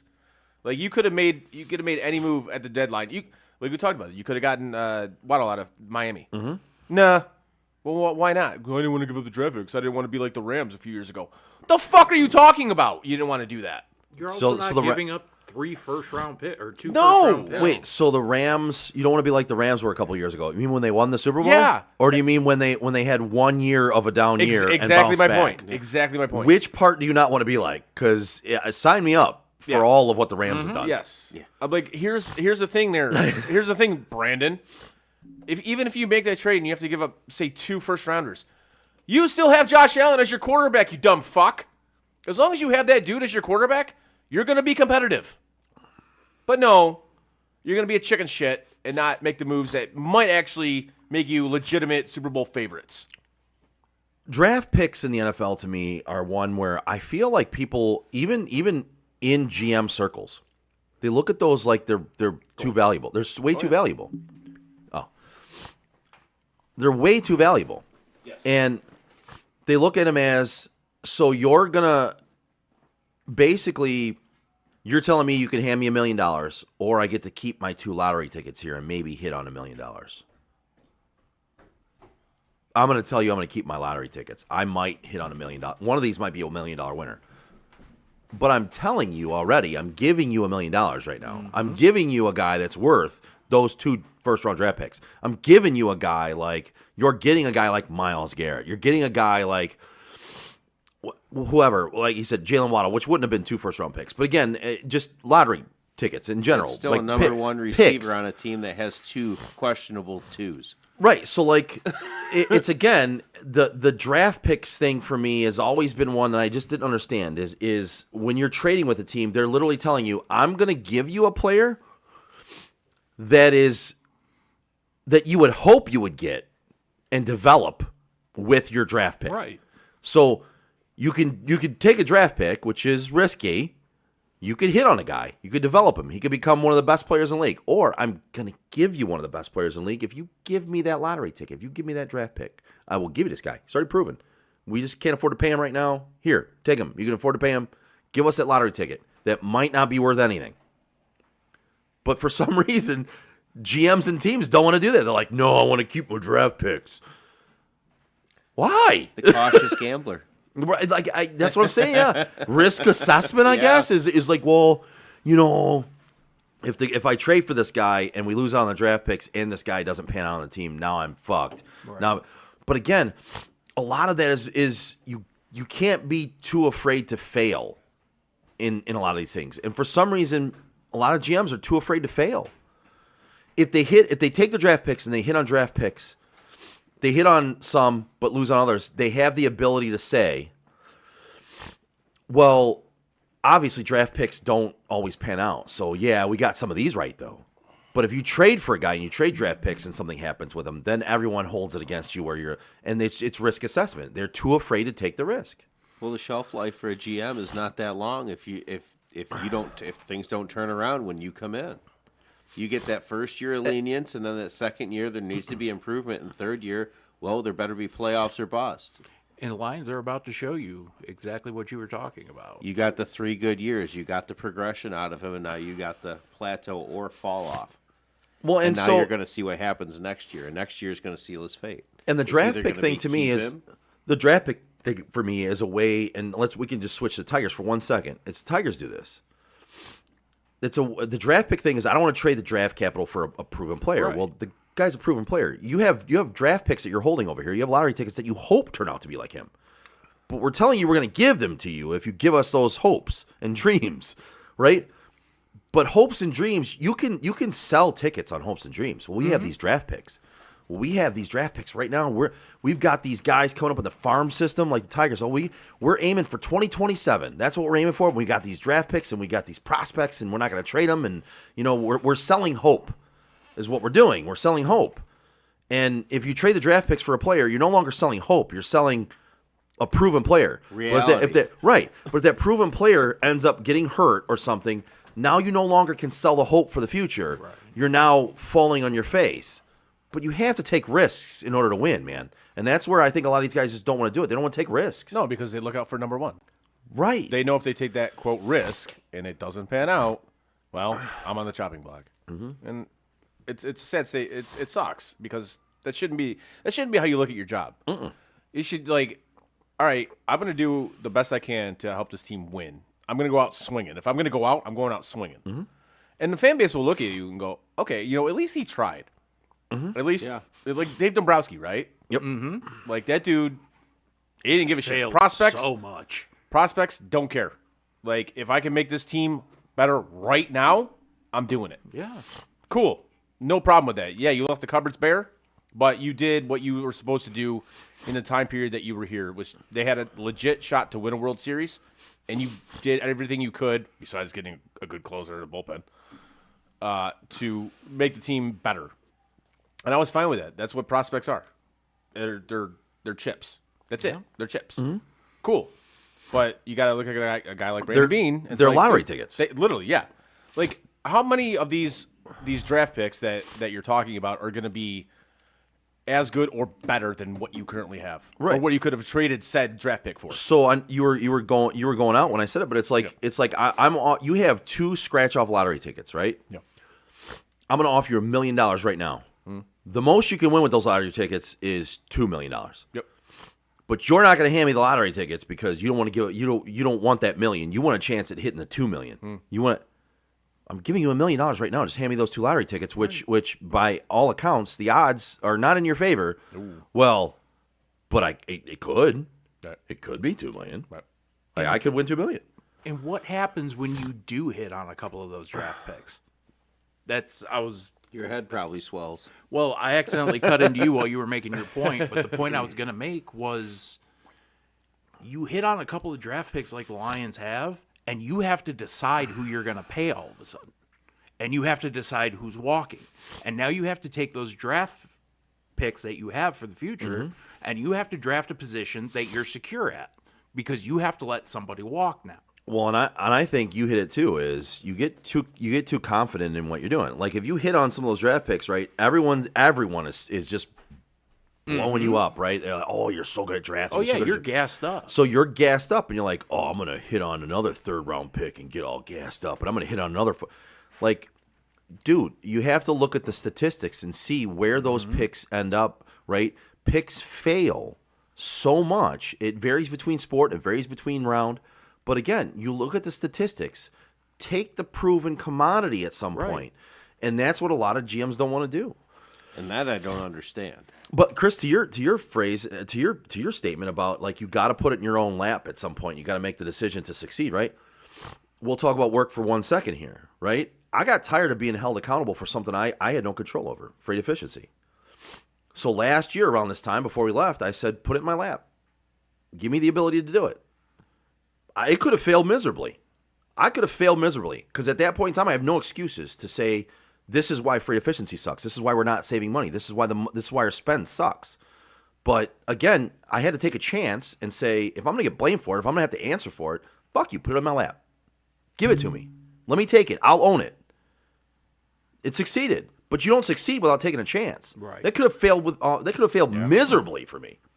That could have been one of the biggest crash and burns ever. Seriously, it's no joke. I that's why I was so stressed out all the time. It was all. I took that responsibility. It could have been a big crash and burn. It could have failed miserably. But you don't know until you do it. Right. Like, as a GM, you can't just be looking at, well, I don't know. If it fails, I got to... Dude, fucking live and die by your own shit then. It was like the trade for Diggs. I feel like after that, he got gun shy.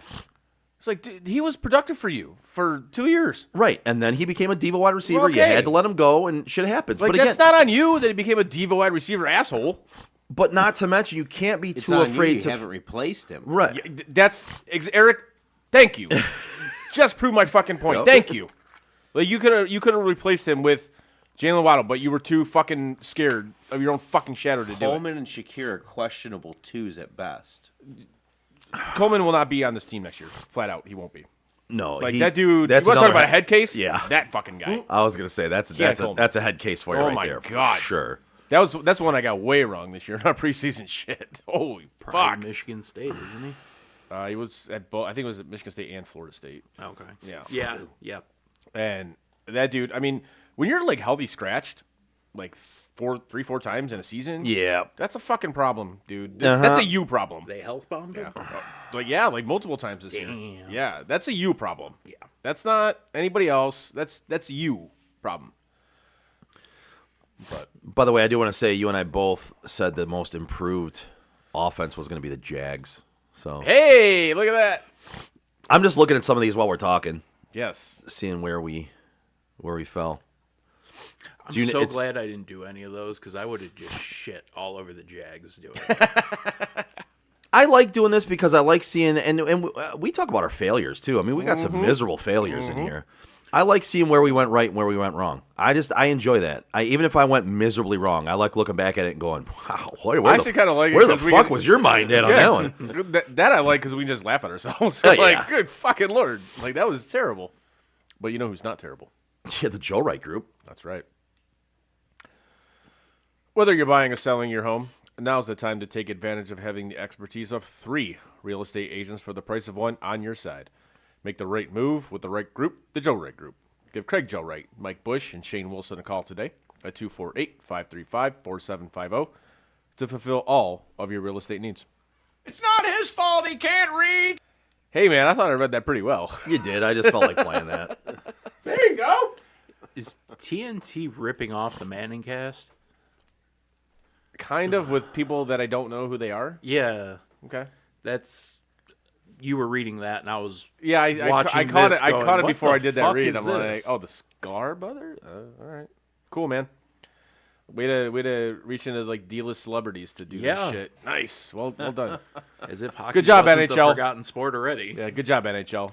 Even though like I'll give TNT credit, they do this shit way better than ESPN does. Mm-hmm. They do this shit way better than Sportsnet does. They do it way better than TSN does. Look at that suit on Weeksy. Oh, good lord. Okay. No, that's Grapes is somewhere just going, damn. that's Anson Carter. Is that Carter? Yes. Yeah, that's Carter. So this surprised me that he can do that. Just saying. I know he's athletic and everything, but it's impressive. Was that accidentally racist? I don't. He's athletic. That's all I'm saying. It's pretty impressive that he can do that. That's all I'm saying. Moving on. Chargers, Cowboys. Chargers, hammer the Cowboys. Cowboys are done. Yes. Yep. Yeah. Done. Like Yeah, the like Cowboys. Law and Order. Done. The Cowboys have gone full cowboy. I'm okay with that. But hey, they're going to be better next year. Dak promises that. Yeah. They're going to be better next year. The Remember Chargers may have to roll Justin Herbert out there in a wheelchair. At As some long point, as yeah. he can get out there, they're going to win games. that. Yeah, I think so. Titans, Chiefs. God, I'm so happy to see the Chiefs just done. Mm-hmm. They're fucking done. And your boy torn ACL, man. Dude, I was so heartbroken. I was so excited. Mahomes goes down. Yes. Then all of a sudden, fucking Minshew's in. Yes. Then No. Minshew goes down. I was just like, get Mahomes out of there. I don't have to worry about this guy anymore. I can enjoy football again. Now, when I look at Tennessee, I was like, if we can put some talent around this dude, Cam Ward, Yeah, and I think it'd be all right. And I think his stats don't speak to how well he actually has played. No. And and I was that's- skeptical of him coming out of Miami. Yeah, I think Especially we all seeing were. him live. I think I'm we all like, were. dude. But again, we talked about it. Everybody that he played with, he elevated. Yep. Because you've seen them once they've gotten to the NFL, and they haven't done shit.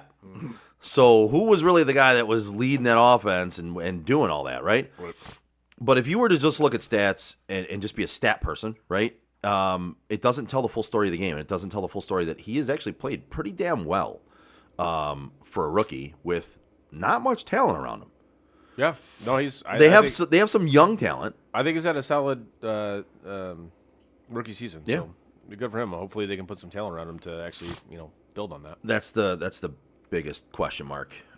I don't trust that organization. No, At I agree all. with you. I agree with you. They have some young pieces They right do. now, like Alec Ironmanner. They have DK, who's a really good wide receiver. They have Chicken Kwankwo, who is the tight end. They have some really young, talented players, but they're not at the point where they're going to succeed yet. Like, you got to develop them, and I don't trust. Here's the thing: I don't trust that Tennessee can develop them either. Like, you can have all the talent in the world if you don't have a coaching staff that can help develop them. Yeah, that's fair. You're not getting anywhere. Bengals, Dolphins, Bengals dump truck, Miami, 45-21. Tua turned the ball over, didn't even start. He got benched, so He gone. I don't know, man. That cap hit is ridiculous. Well, he gone for this year. Oh, for this year, yeah, 100%. But Whatever in the future, whatever coach takes over for Mike McDaniel, we'll have to worry about that. I don't think he's getting fired. If he doesn't, it's a travesty. I don't think he's getting fired. If he doesn't, it's a travesty. Stephen Ross loves him. I don't know why, but he does. If I'm a Miami Dolphins fan, I'm filing a class action lawsuit. You know what I mean? I'm fully expecting him in Detroit next year as the offensive coordinator. Okay. He is got to get fired. Like, If they don't fire him, I would love him in Buffalo as the OC. I would fucking love it. Absolutely. I have no problem with him As an a head OC. coach, you are not a good head coach. No. Like, flat out. You're just not. No, and you can't bring your Miami Vice vibes either, bro. No, you can't. There you go. Disturbing. Like, if I'm a player on that team and I see how he dresses for games, I'm like, I can't take you fucking serious. You Are can't are roll kidding by me? bars and troll the people after. No, you can't do that shit. You can't. You can't dress in Funny as hell, though. It is. Like, you can't So dress in funny. capri pants and expect me to take you serious. Yeah. Sorry, no. That's not how it works. His capri sweatpants Like, that he come on. wears all the time. Yeah. Come on, dude. Fucking Miami Vice sunglasses. Yeah. Terrible. Absolutely terrible. Apparently, coaching in Miami does that to you because honestly, Liam Cohen's kind of going down that route too, bro. He's wearing the fucking. That's Tampa though. Or, But it's still Miami. Jacksonville, It's sorry. still Florida. Like you go down to So you say Florida. Florida does Florida. that too. Yeah, Florida. Sorry. Mario Florida. Cristobal doesn't dress like that. Something changes head coaches when they go down to Florida, He man. wears I don't know what khakis it and a is. Like, polo. He doesn't it's dress like that. Too much fucking coaching next to the beach, I guess. I don't know, man. But Down by the beach. right near the by the beach, right near boy. the beach, right near the beach, boy. We got horrible Jamaican accents. They're not as Yeah. good as Eric's. Do it. Hey. Do it. What? By the beach, dude. Boy. He panicked, dude. I don't do what, All I have is Miss Cleo. Miss Cleo. I That's what I'm talking don't about. have anything else. Miss Do Cleo. the Miss Cleo, but like Do the what we were Miss just Cleo. talking about. Right near the beach, boy. Yeah, right near the beach boy.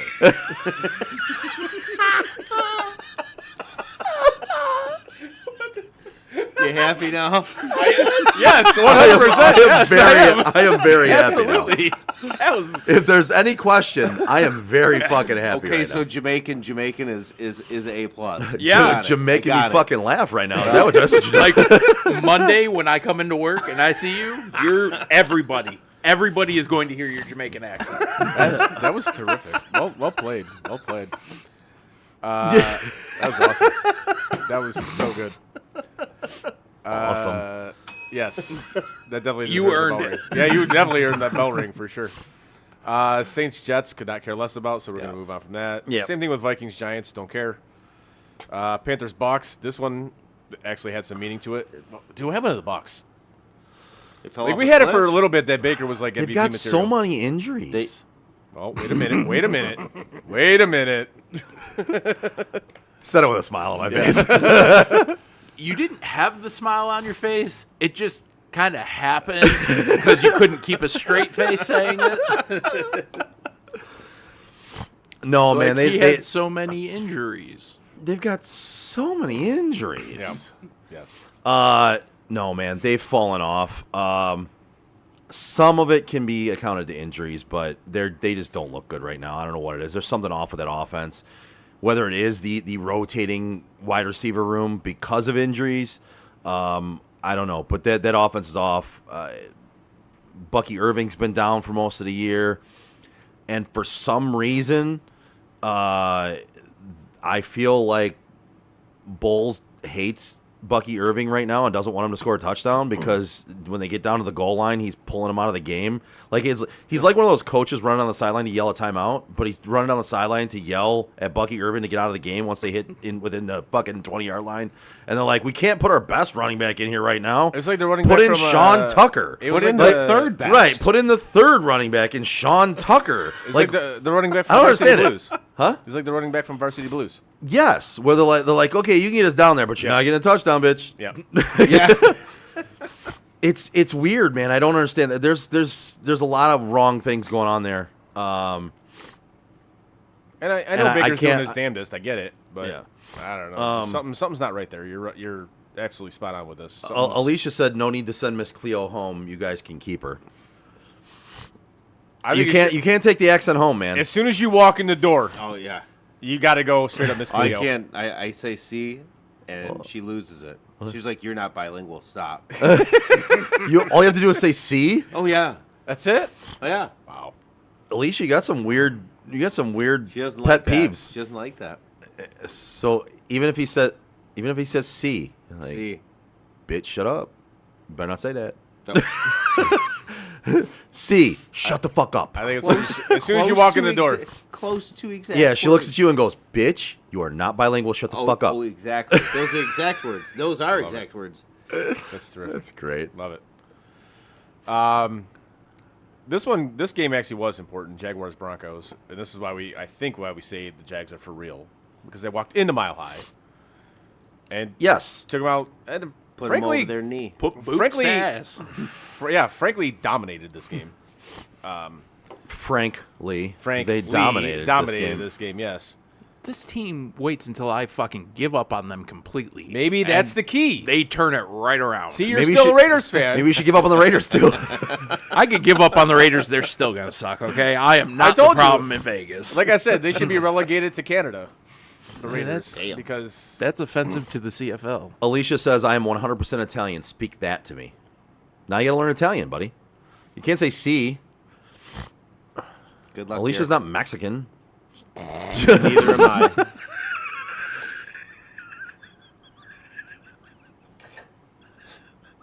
that is way worse than anything I've said tonight.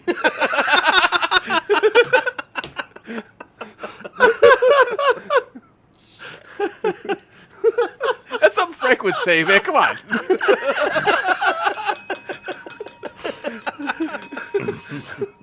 Italians and Mexicans are not the same thing, Eric. That's correct. That is correct. We are not. I'm not saying there's anything wrong with either one of them. I'm just saying we're not the same. I think you and Moppy are a lot alike. We are allowed to. But we're not the same. Oh my God. All right, back to football. Back to football, please. Yes, the Jags C. win.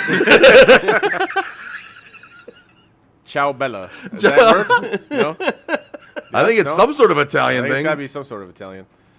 Yeah, Jags win 34-20. Honestly, they look good. Trevor Lawrence, I thought, actually looked pretty good. No? Yeah. Yes. He has looked really good for the last, I'd say, 4 or 5 weeks, man. He's been on a roll. that offense, Liam Cohen's offense is doing wonders for him, man. At first, it didn't look very good. Like did there not. were some hiccups at first. No, we thought that's who he was. Like that's And now it looks like that offense is really coming together. He's playing really, really well. And again, I give a lot of that credit to Liam Cohen because he brought in that offensive scheme and he took it from Baker and brought it to Trevor. And it's showing right now that it's working.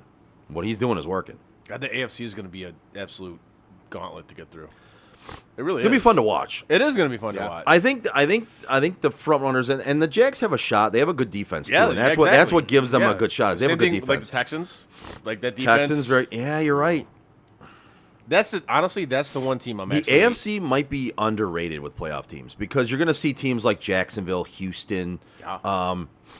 Again, they're not a flashy rebuild, names. right? A rebuilding New England team, right? You're going to see these teams in there, and you're going to see Buffalo, and everyone's going to automatically go Buffalo. Yeah, They're right. juggernaut. They're I've already But heard again- it. I've heard it this in the past 2 weeks. But it's a very underrated playoff that we're looking at for the AFC, man. Like these teams are not just getting in there based on playing bad schedules. Like they're playing really well and they have good defenses. Yep.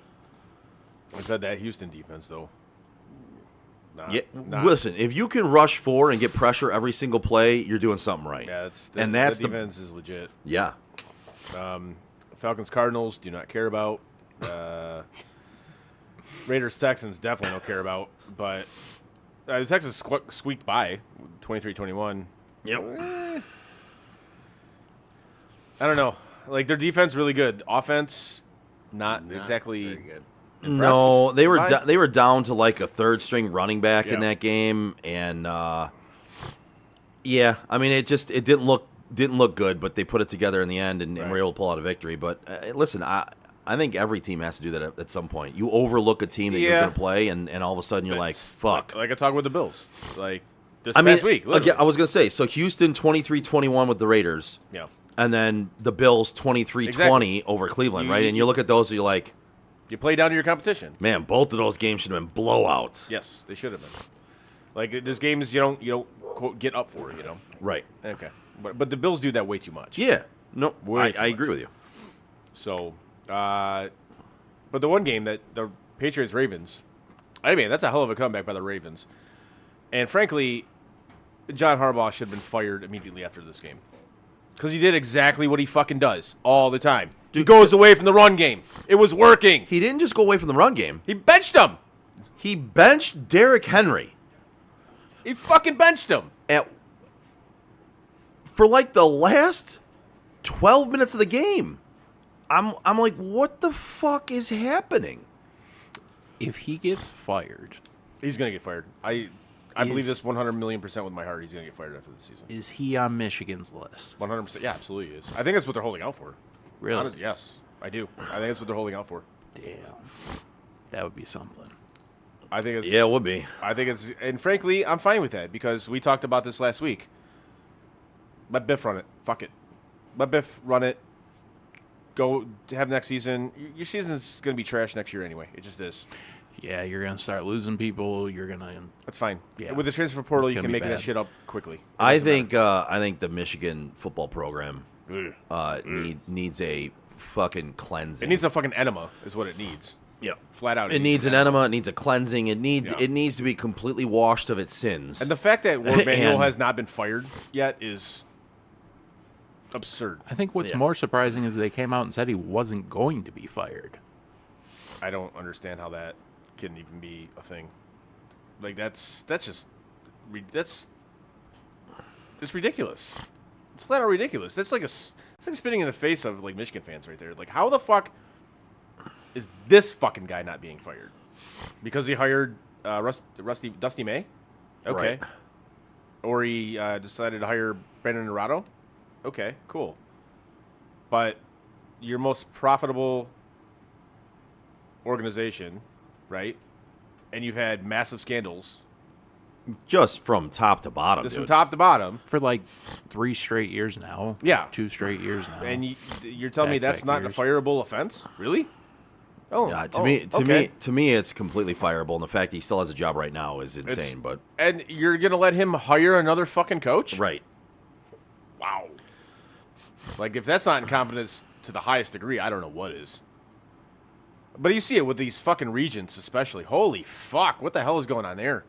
That's an absolute dumpster fire with these fucking regents. Oh my god!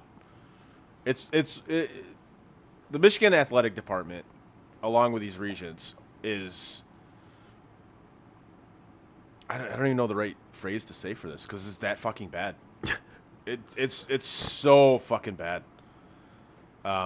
And I don't see it getting fixed anytime soon because you can't get rid of these fucking people. You can't. There's too much money involved. You can't do it, and it sucks. It's toxic, I guess is the best word for it. Yeah. It's toxic. Flat out, it's toxic.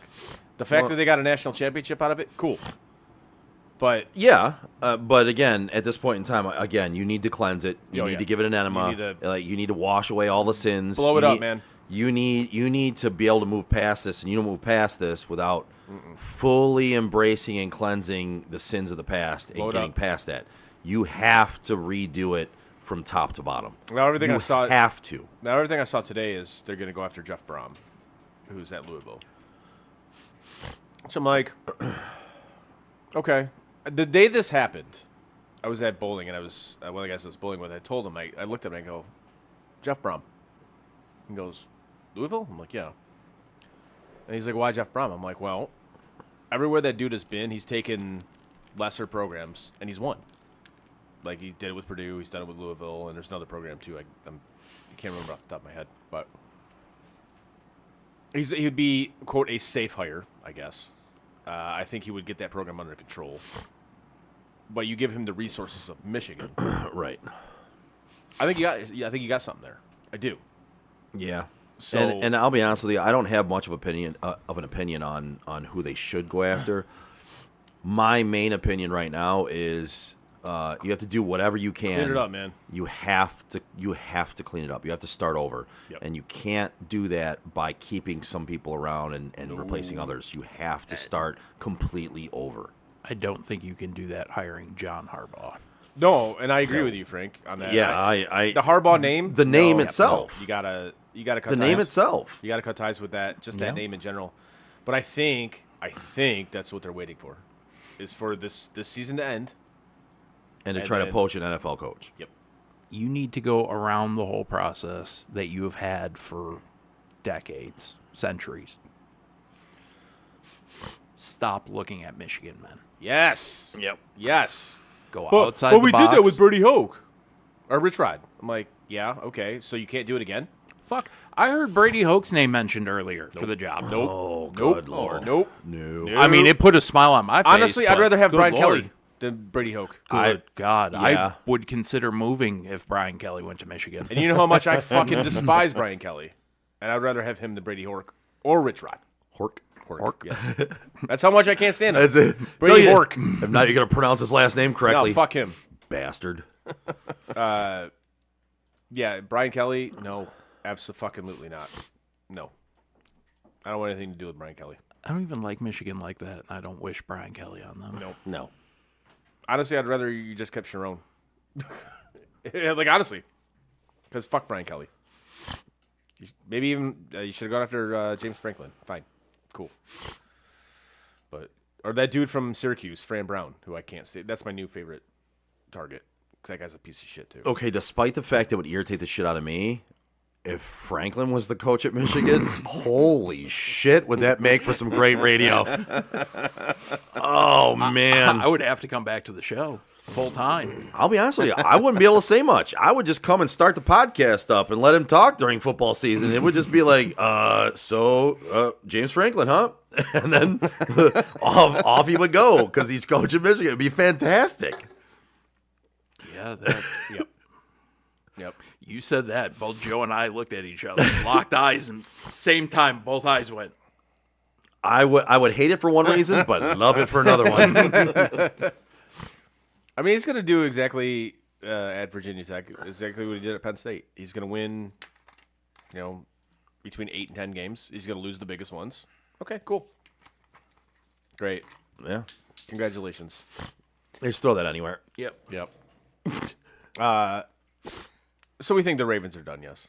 Yes. Going back to that game. Yes, Yeah. the Ravens are done. Yeah, 7 Ravens and 8. Lamar's hurt. Again. I don't know how bad it is, but Probably not going to play. Tyler Huntley looked like Tyler- he was a better quarterback. Weird. Not saying he is, just saying he looked like it. It's kind of like what's his face in Green Bay. Kind of like Malik Willis. Yeah. Yeah. Who It's still egregious to me that he benched Derrick Henry. Like, Yeah. because he fumbled earlier in the game. Really, that's why you bet. Like, that's it. Well, in a court, but here's the thing: if you want to do that and you want to own it, Yeah. that's one thing. Own it and say you benched him because he fumbled the football and he fumbled a couple times this year. But if you're gonna just go to that's just the playing time, they platoon and they play back. No. Fuck you! Just be honest. You benched him, Like, you've done this shit in the playoffs too, where you completely abandoned the run game. but this wasn't even abandoning it. No, it was if he owns it, he benched him. We know he benched him. You know he benched him. He absolutely. We know he yeah, did. Yeah. Own it. No. Own what you did. Don't try to backpedal on it and go, well, no, they just had split time and it was his plays. No. It was now Keaton Mitchell's play turn to play or what? Wrong. Stop. Stop, dude. Just say you benched him. Say, yes, I absolutely benched him because he fumbled the fucking football, and I've talked about it many times. Stop fumbling the fucking football. He's fumbled it 3 or 4 times this year. Yes, I benched him, and I would do it a second time. People would respect you more than to come out and lie and go, oh, no, it was fine. He was gonna come back in. We just didn't get any more plays. Weird.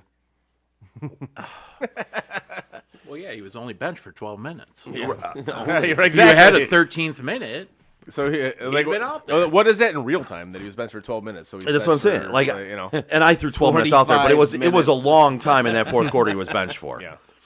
And I don't know whether it was exactly 12 or not, but it was a long time in that fourth quarter. And again, it was a benching. Just fucking say it. Yeah, you're right. Just own it, man. In the last game, Niners-Colts, Niners just absolutely hammer Indianapolis. What do you think about those jerseys that Indianapolis wore? I last like night? that. I like those. I didn't dislike him. I kind of liked them. Hated them. Really? Absolutely hated them. Why? I don't. I'm not a fan of the Hated all like one color unis. I think they look like pajamas.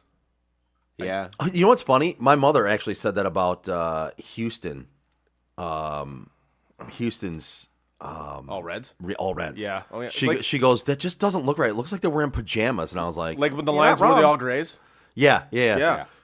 Like Pajamas was literally the word she used. Yeah. She goes, it looks like they're wearing pajamas. I think your mom is absolutely 100% on point with this one. It was the all red, which don't get me wrong, that red I do like. But do I too. think you It's need to too break much. it up a little It's bit. too Like much. all red, you're right. It looks kind of like pajamas. Like they had like with black the pants or striping. something. I was like, Or blue, I don't know, dark- man. The dark blue pants with a red stripe or something would look Yeah. sweet. But like the Colts normal uni is fine. Leave it alone. Like I like it. It's a classic uni. Leave it alone. I'll be honest with you, I didn't pay enough attention to say I liked it or disliked it. I fair. really didn't. It's like a digital print, so there's a little yeah. bit of different hues of blue in it. Yeah. I liked it more than I liked Seattle's. I like Seattle's. See, I didn't. I loved it. I looked at Seattle's and I went, "This has got Oregon." I say you, all over I it. tweeted Yeah, that. I was like, yeah. did they Did raid you? Oregon's like wardrobe right here? Yeah, that's it kind of just- what it brought The to my helmets mind. for sure. It was a knockoff in my eyes. But I kind of liked it. I'm like, this is cool. I dig this. It's broken up. Like I like the helmets. I thought that was cool. Yeah, that one worked for me.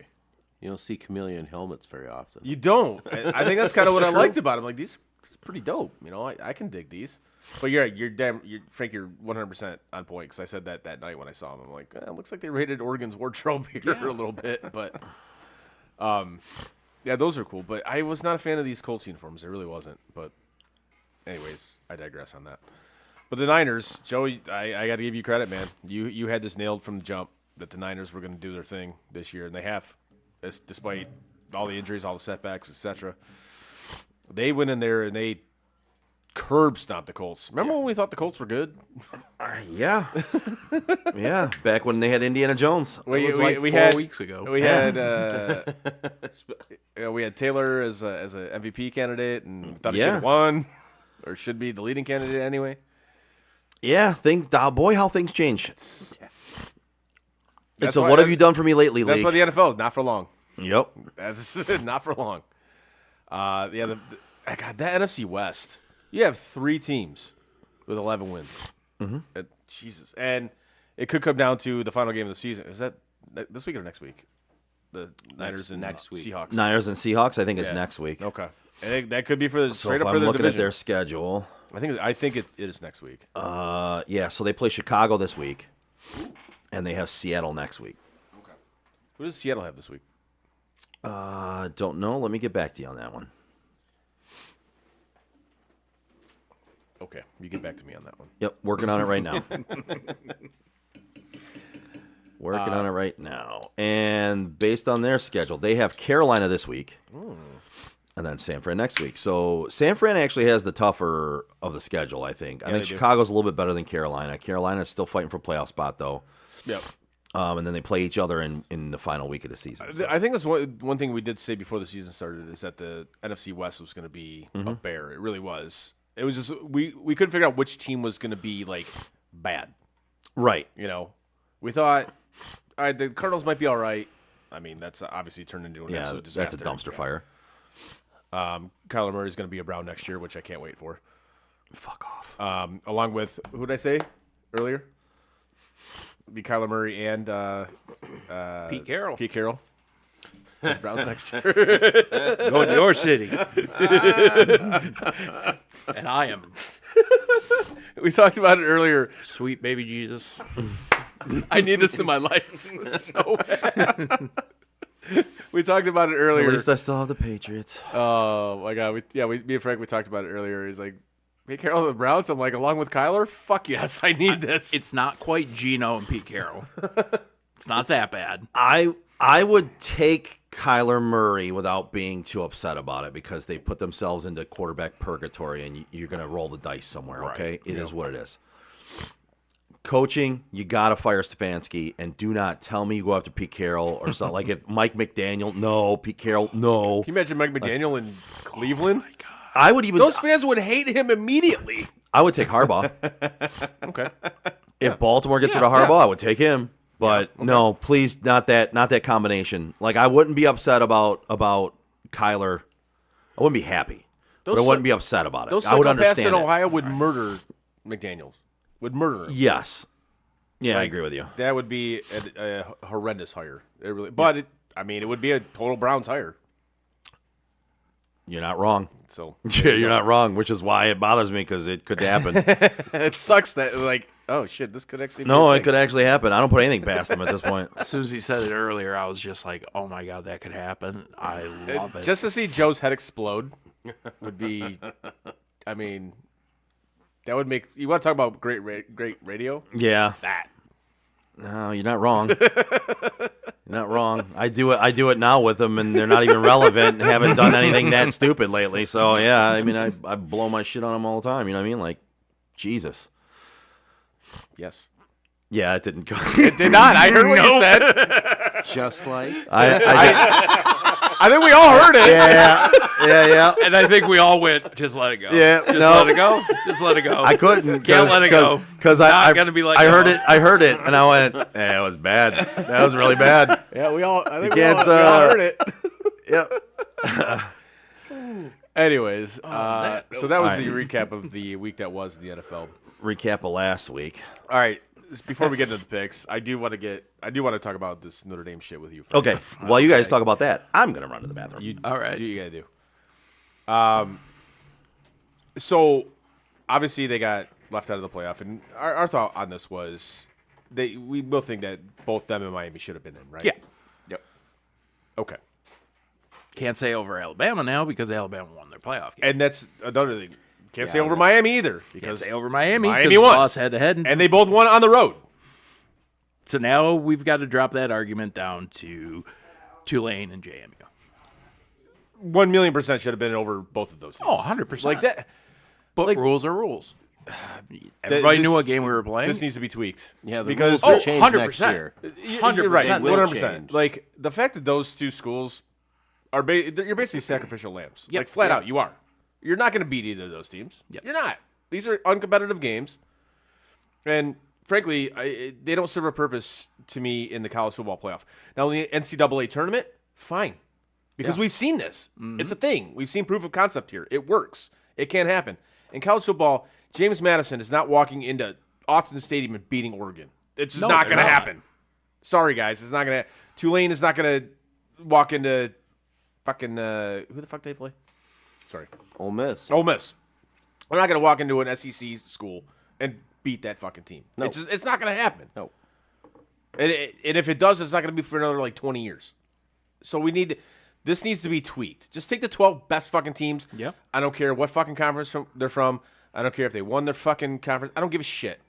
Fuck this Power 5 and Group of 5 bullshit. I don't care. Just give me the best 12 fucking teams and play it out on the fucking field. Just get rid of the conference championships altogether. Just be Those done with it. They're definitely meaningless need to go away. games. They are needless games because it doesn't help or hurt you. It doesn't. And then why are your best teams playing in that? Those are your best playoff teams. Right. Why the fuck are they playing the extra game? Agreed. Sometimes your best teams aren't even playing in that game. Sometimes you have Well, you literally had Miami this 3 time, versus this 4. year. Right. Like the fact you had Miami not even playing in their conference championship game, but you had Duke who had like 6 losses. Yeah. Right. What the fuck are we doing?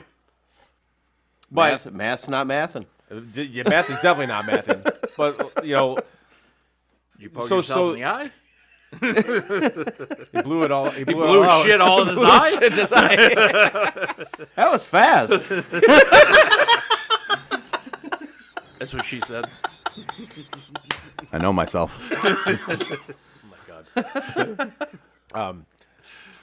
So too good so of we a say like shooter, so too. This show has stayed on the rails far longer than I expected. So it has. That's Snipe. So Notre Dame fan can lose that argument, right? Like, all right, so the teams that got in ahead of you, they won their games. And not only did they win their games, they won the games on the road. So that argument is crossed off the list. Okay. And I still see, like, there's fan bases that I absolutely despise. Like, Can I say one thing real quick? by all means. I'd take out that argument that we just discussed as well, the whole JMU and Tulane one. Yep. If you went with that, if Notre Dame fan goes with that first, I agree with them. I can live with that. You lost every other argument, and then you were like, well, this is all we got left. Yeah. So we're going to go with this now. Yeah. It's like, guys, you just... What I loved is during Yeah. that Miami Texas A&M game, is seeing them just bitch. Oh, this game, these two teams didn't deserve to be in the playoff. Yeah, those are the 2 teams that fucking beat you. Yeah.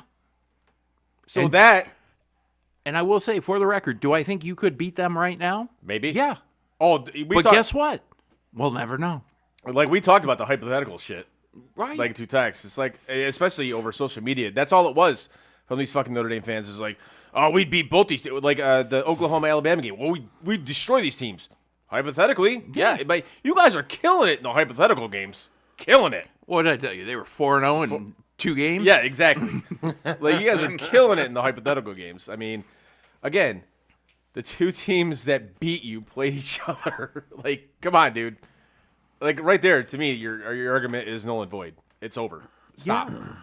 And then you want to pull the card that I don't know whose fault this was of Notre Dame or USC pulling out of the rivalry game now. It sounded like they just couldn't come to an agreement. It doesn't sound like either one didn't want it. It just sounded like what they had at the table for each one of them, the other one wasn't going to agree to. Which is absurd. I don't care whose fault it was, whether it be Notre Dame's or USC's fault. It kind of seems to me that You got 2 diva schools. You do, but it kind of seems to me that USC was not going to kowtow to Notre Dame. And I think that's what a lot of these schools are going to do now. And they shouldn't. Yeah. I mean, don't get me wrong. I love the Irish. I've been a diehard fan since the day I was born. Yes. You're nothing special. Stop acting like you Not are. anymore. Not No. anymore. You used to be something special. You were historically Yeah. a top 2 school. Yep. And you've done nothing in over 2 decades. Oh, yeah. You went to what? 2 national championships and got embarrassed in both? Yeah. Yeah, the one, definitely. But last year. The one against Alabama, yeah. You got your shit pushed last in. year, they were competitive. They had a linebacker with a fake girlfriend. That's true. And that was more believable than this team is right now. You haven't won a natty Now since that guy works for NFL Network. He's actually not bad, though. No, he's not. He's not. He wasn't even Unless he seeing got a real ghosts. girlfriend. Nah. He got married. His wife's actually pretty hot. Oh. So, you know what? He wasn't having those girlfriend problems, so good Yeah. for him, buddy. But you look at this. You haven't won a national championship since '88. They'll say, "Well, '93." Now stop it. You didn't win in '93. '88. You haven't won a natty since '88. So you're still Notre Dame. The brand holds up because it's fucking Notre Dame. Yeah. But this whole year is the now bullshit. Stop it. Yeah. Enough. You're nothing special. Like, And this agreement that you have with college football, oh, good Lord. good God. That's enough to make me want to give up on them. Dude, if I'm every conference, like, I'm throwing a shit fit about this. And if they end up getting in because of that rule, I will walk away. That was a sick pass. Sorry. Oh, that's all right. Yeah, that was shit nasty. Right through top cheese, Larkin. This dude's on fire this year. That's why he's going to be on the U.S. Olympic team. I hope he is. No, he'll be in I hope him and Kane are. I don't think Kane will will not make make it, it. Not a but chance. That I would pass love to see between the Kane. legs right there across the crease, man. That was fucking spot on. Yes, it was. No, Larkin's definitely going to be on the team, especially because he was on the Four Nations team, so he'll be there. And it has nothing to do with nothing, but every time I see 43 out there, I still think it's Darren Helm.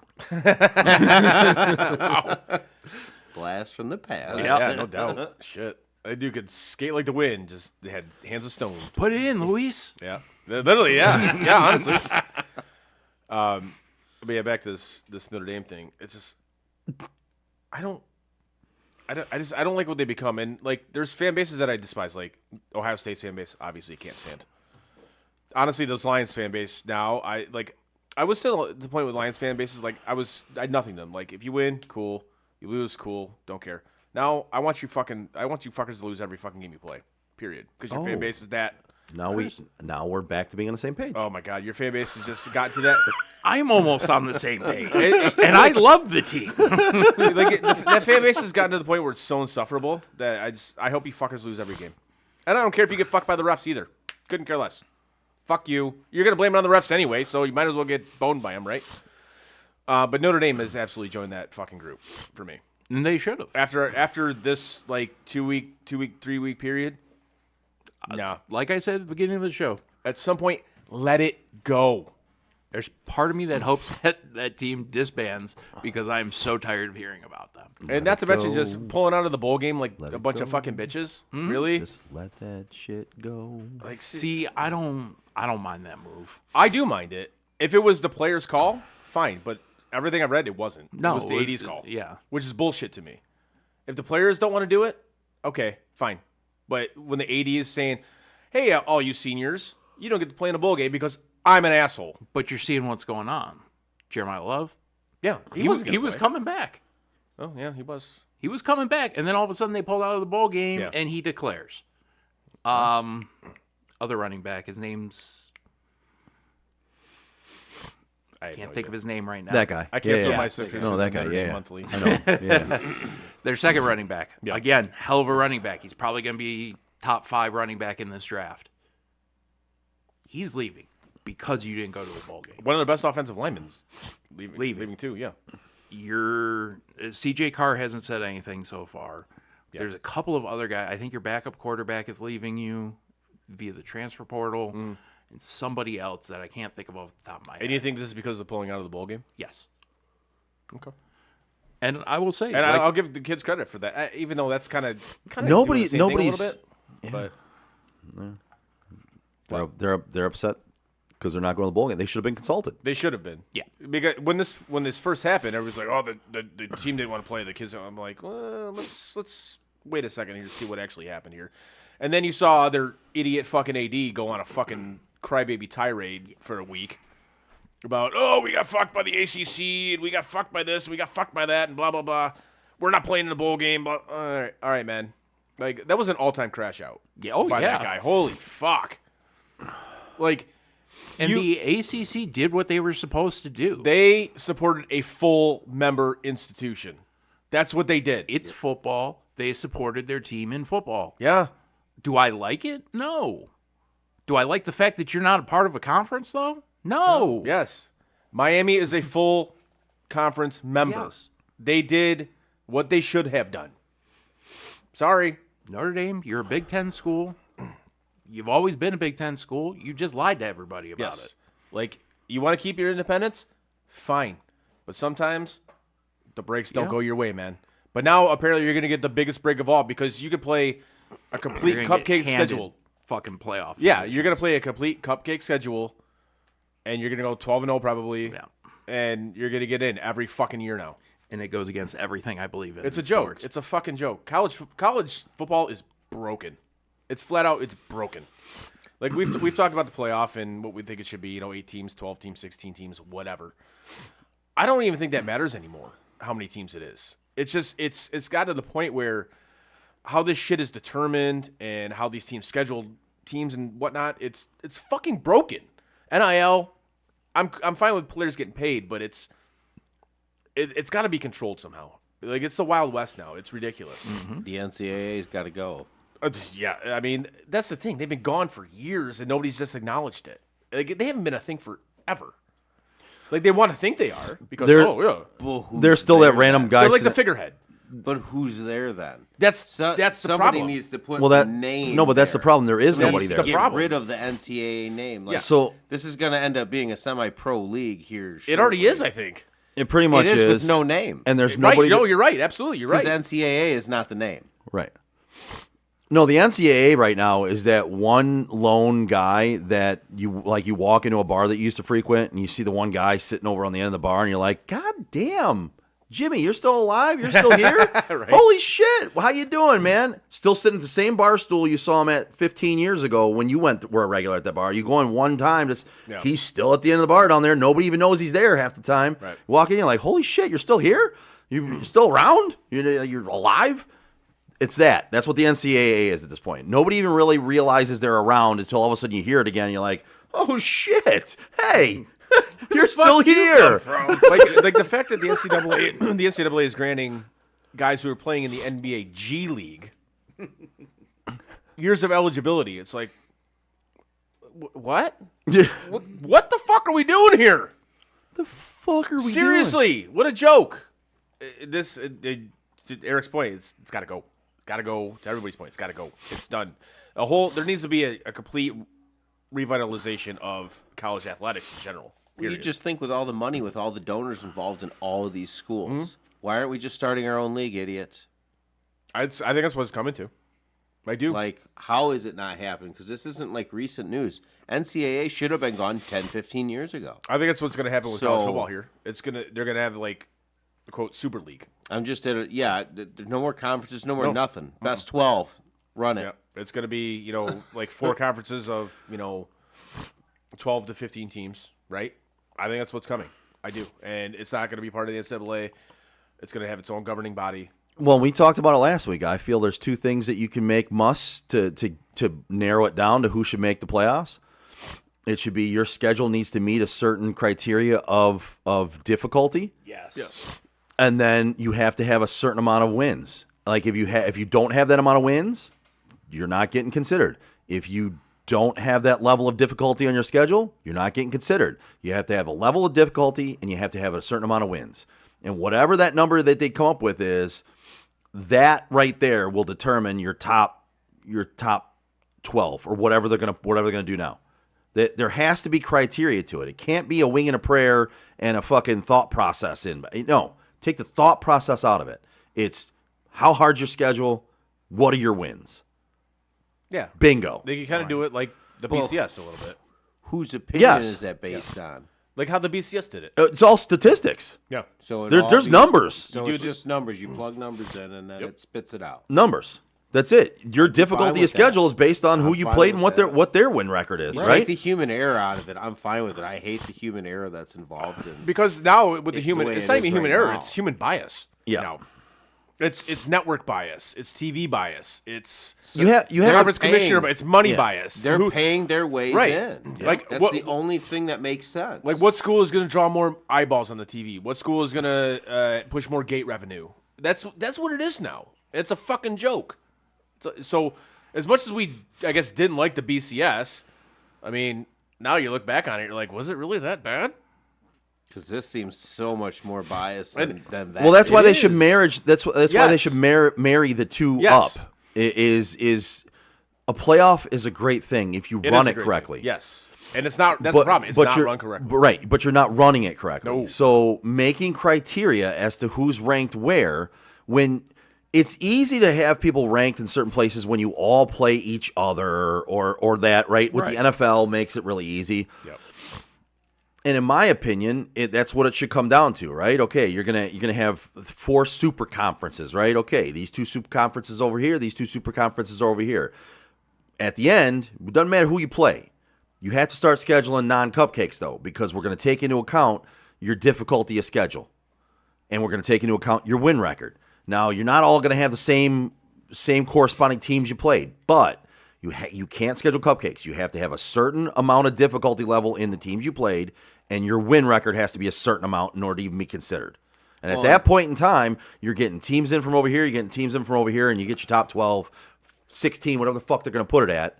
And there's no more bias involved in it. It's all numbers. Well, you're not it's going all to see stats. a JM. You're not going to see a JMU in there. That's fine. Then that's fine. No, that is. But I'm just saying, without that, you're going to, this is going to keep happening. Just give me the 12 best teams.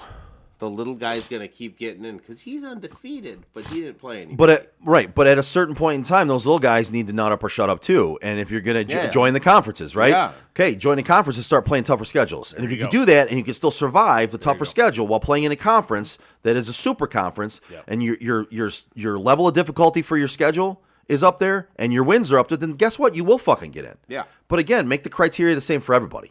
Right. Not the criteria is this criteria for the top 5 teams, and then there's this criteria for the next 5 teams, and then there's this criteria for the 2 leftover spots, and no, fuck that.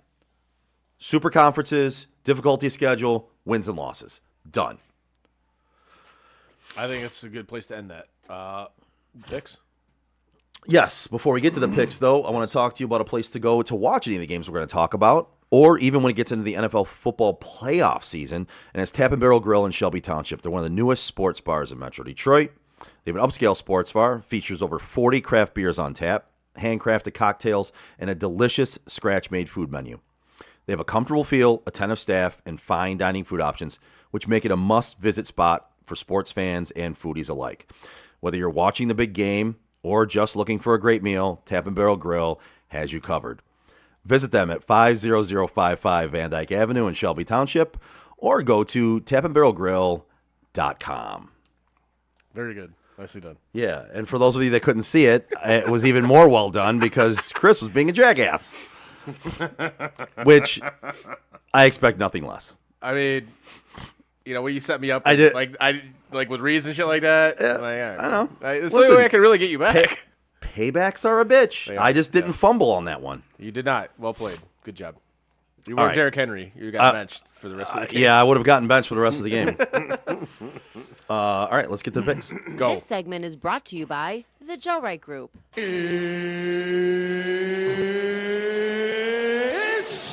time!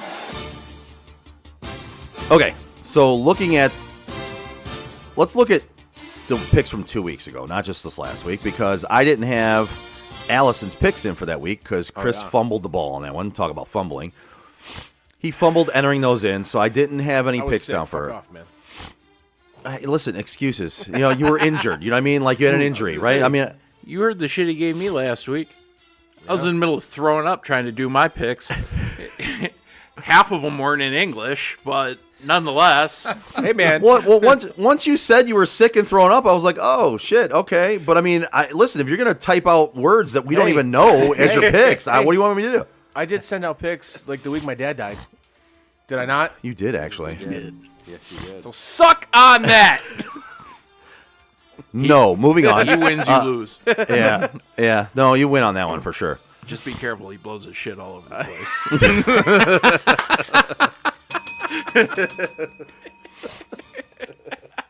So Allison actually, I've heard that. Allison actually, yeah. Allison actually won the last week's Lady picks. friend. Well done. Yep. So now if we go to this week's, she tied being the winner of this week's with you, Christopher. I think you guys are starting to pass picks back and forth, but that's okay. You're not because you didn't get the same ones right. But the winner of the college picks this week was Allison, lady friend, at 4-2. Nice work. Yes, round of applause. And then second would be Chris and Alicia at 3-3. Golf clap. Oh, Eric's here. I gotta. All right. So Disrespect. Chris and Eric were 3-3. She went 3-3 in those, so it was definitely you. That's why I can't wait for the golf trip. When Alicia hits that little chip up the green, we're like, well, we know who's the best golfer in this family. Yeah, got to watch her off the tee. I mean, she can't be any worse than you. Oh, no. Is she? Alicia can swing, bro. Oh, I love it. That's awesome. I can't wait. That's gonna be good. It's a little John Daly. It's kind of like this one up here, man. She pipes it out there. She does, man. It's A good. little John Daly. If you watch the way John Daly swings and you watch my wife She pulls it swing- like all the way back. Oh, yeah. yeah. All right. I didn't need to know that lady friend piped you, but okay. Well, she pipes the golf ball. Oh, gotcha. You just said she pipes it. I don't know. No, I'm not into pegging. Dude, relax, bro. Didn't realize you were a pegger. I didn't. No. Let it blow it all over the place. I was gonna say, wouldn't you make him the Peggy? You're right. It'd be the Peggy, not the Peggy. Yeah, I Yeah. guess it'd be the Peggy. Yeah, all right. So Chris's new nickname's Peggy? Peggy? No, I can't do that because my mom's nickname was Peggy. That's just weird. No, so no. Yeah, we've made this really weird. Yes. Anyway, Slightly, yes. Go. Joe's like, Allison, get out, stop pegging Chris. Stop blowing all over the place. Not gonna disagree with that. That's how you get in the position I'm in now. So you, the losers of the week in college football were 2-4. I think we're all losers right now. We're all losers right now. This fucking shit. Jesus Christ. Yes, my child. Been out for 2.5 hours and we've lost. Anyway, so NFL picks. Chris, you won the NFL picks at 7-3. Yeah, baby. Yeah, 6-4 was Frank, Eric, and Lady Friend, and I went 5-5. I lost the entire week. I was the loser this week, as is the case on the show right now. So I was 7-9. Chris and Lady Friend were 10-6. Eric was 9-7. Alicia was 9-7. And Frank was 8-8. For the season, the overall leader right now, we have a new leader in the clubhouse, which is Lady Friend at 51.22%. Wow. And then Alicia is in second with 51.12%. I like it. I am in third at 49.82. Chris is in fourth. Oh, I'm not now. last anymore? Nope. Yeah, You're baby, yeah! 48.72. And Frank, you are in fifth, I should say, at 47.85%. Anyway, none of us are doing that great, but Lady Friend is the best of us that are not good. All right. On that note, Let's see how this week's week picks. is. Yes. All right, first up, we have North Texas laying 3.5, taking on San Diego State. Joe, Eric, and Frank took North Texas. Myself and Lady Friend, who apparently we should be following because she's winning this whole fucking thing. Yeah, we should be, yes. We both took San Diego State. Happy Chinooka. Next up, we got UNLV laying 6.5, taking on Ohio.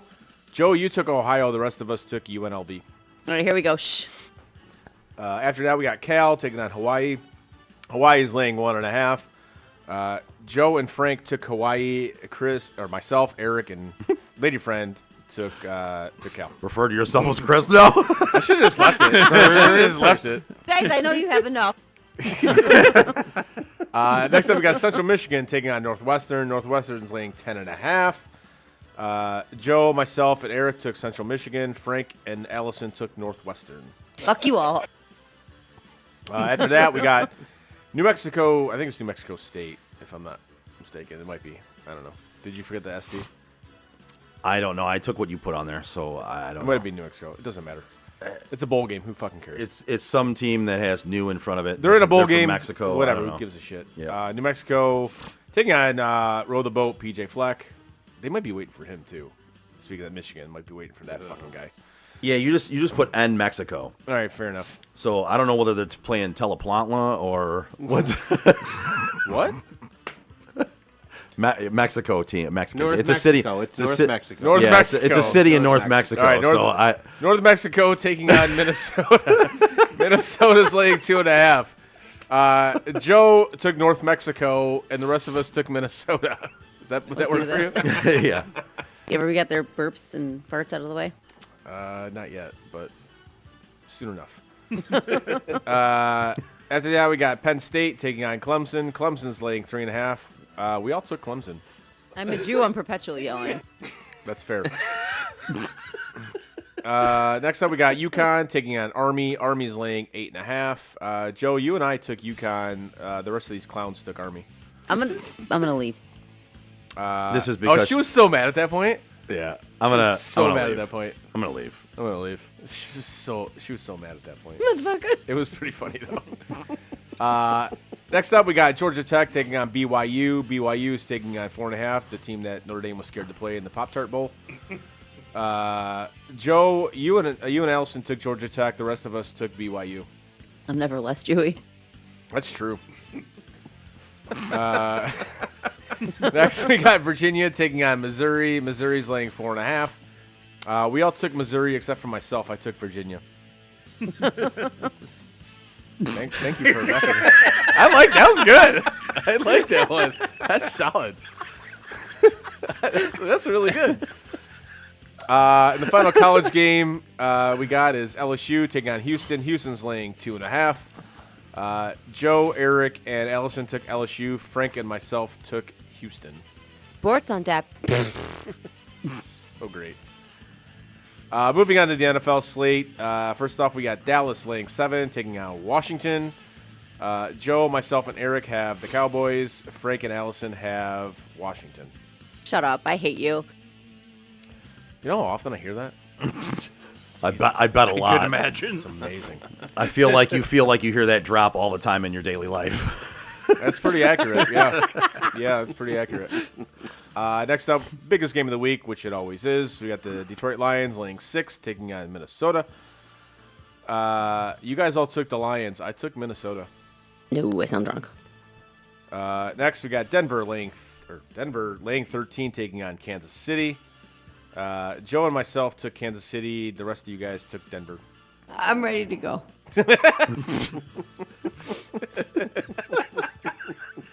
Like every one of these I hear, I can picture it like where it was when we did those. It's Yep. so good. I love every once in a while just doing nothing but Allison drops. It's just fun. So great. Next up, we got Houston taking on the LA Chargers, who are laying 2.5. Joe, me and you took Houston. Everybody else took the Chargers. Fuck you both. Yeah, that's accurate for that one. I like it.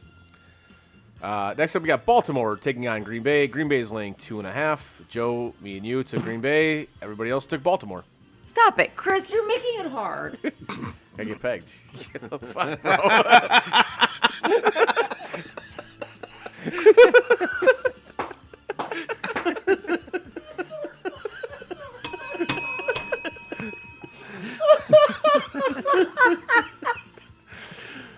Oh, fuck. I missed this. Touche, sir. After that, we got the Eagles taking on the Bills. Bills are laying 2.5. You guys are. Oh, wait a minute. Hold on. Sorry. Joe, myself, and Frank took the Eagles. Eric and Allison took the Bills. After that, we got the Jags laying 6.5, taking on the Colts. Jags straight across the board because they're for real. I'm at my own ass. Me too. Me 3. Hey. Nice. It's not his fault he can't read. Oh my god. We're gonna get these picks, guys. I promise. It's gonna happen. It's not his fault he can't read. Next up, we got the Seahawks laying 7, taking on the Panthers. Joe and Lady Friend took the Panthers. Myself, Eric, and Frank took Seattle. Hey, bro, you mind putting on some pants? I find it a little weird I have to ask twice. Next up, we got the Bears taking on the Niners. We all took the Niners except for Lady Friend. She took the Bears. It's not illegal. It's frowned upon, like masturbating on an airplane. And the last game on the slate, we got the Rams laying 8, taking on the Falcons. Joe, you took the Falcons. The rest of us took the Rams. If we take a fucking tight end, I quit! One of the best drops, if not the best drop we have. And those are this week's picks. We always end the picks. Always. On that drop. That is an all-timer drop, 100%. I love it. All right. Anything else before we get the hell out of here after a very... That's a very long show. Very long show. Almost 3 hours. Holy fuck. Really? 2.5. Yeah, this is definitely the longest show we've done. Oh, since the draft show. Lady Friend says he wipes his own ass like he wraps his own gifts. Does that mean that she has to wipe your ass for you? No. My question is, why is she inspecting your ass? No, it means it gets the job done. I get the job done. It's sloppy, but you get it done. I get it done. Sometimes Sometimes you got brown marker. What are you gonna do? I mean, listen, yeah. If you just wipe and you wipe and you wipe and you wipe, it's like you're wiping a brown marker. Yes, it's the fucking worst. It is. It sucks. Or when he gets out of bed, there's a pile of cotton where he was sleeping.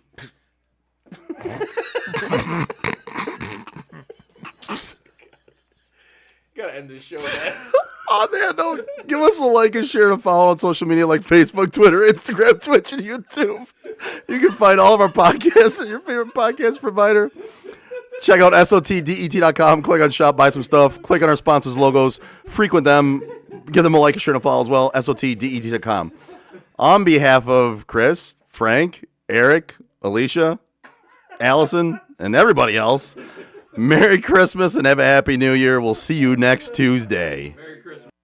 And that is it for us today. No! God, please, no! Bye, have a great time. No! God! Bye, guys. No, no, no, no, no. Bye, buddy. No! Goodbye. No! Goodbye. No! It's never goodbye. Hey, You know, we've been through our ups and been through our downs. You were meant to be here tonight. You guys will always be in my heart. Great moments are born from great opportunity. I think the most important part is that we all stay together throughout. Don't give up. Don't ever give up.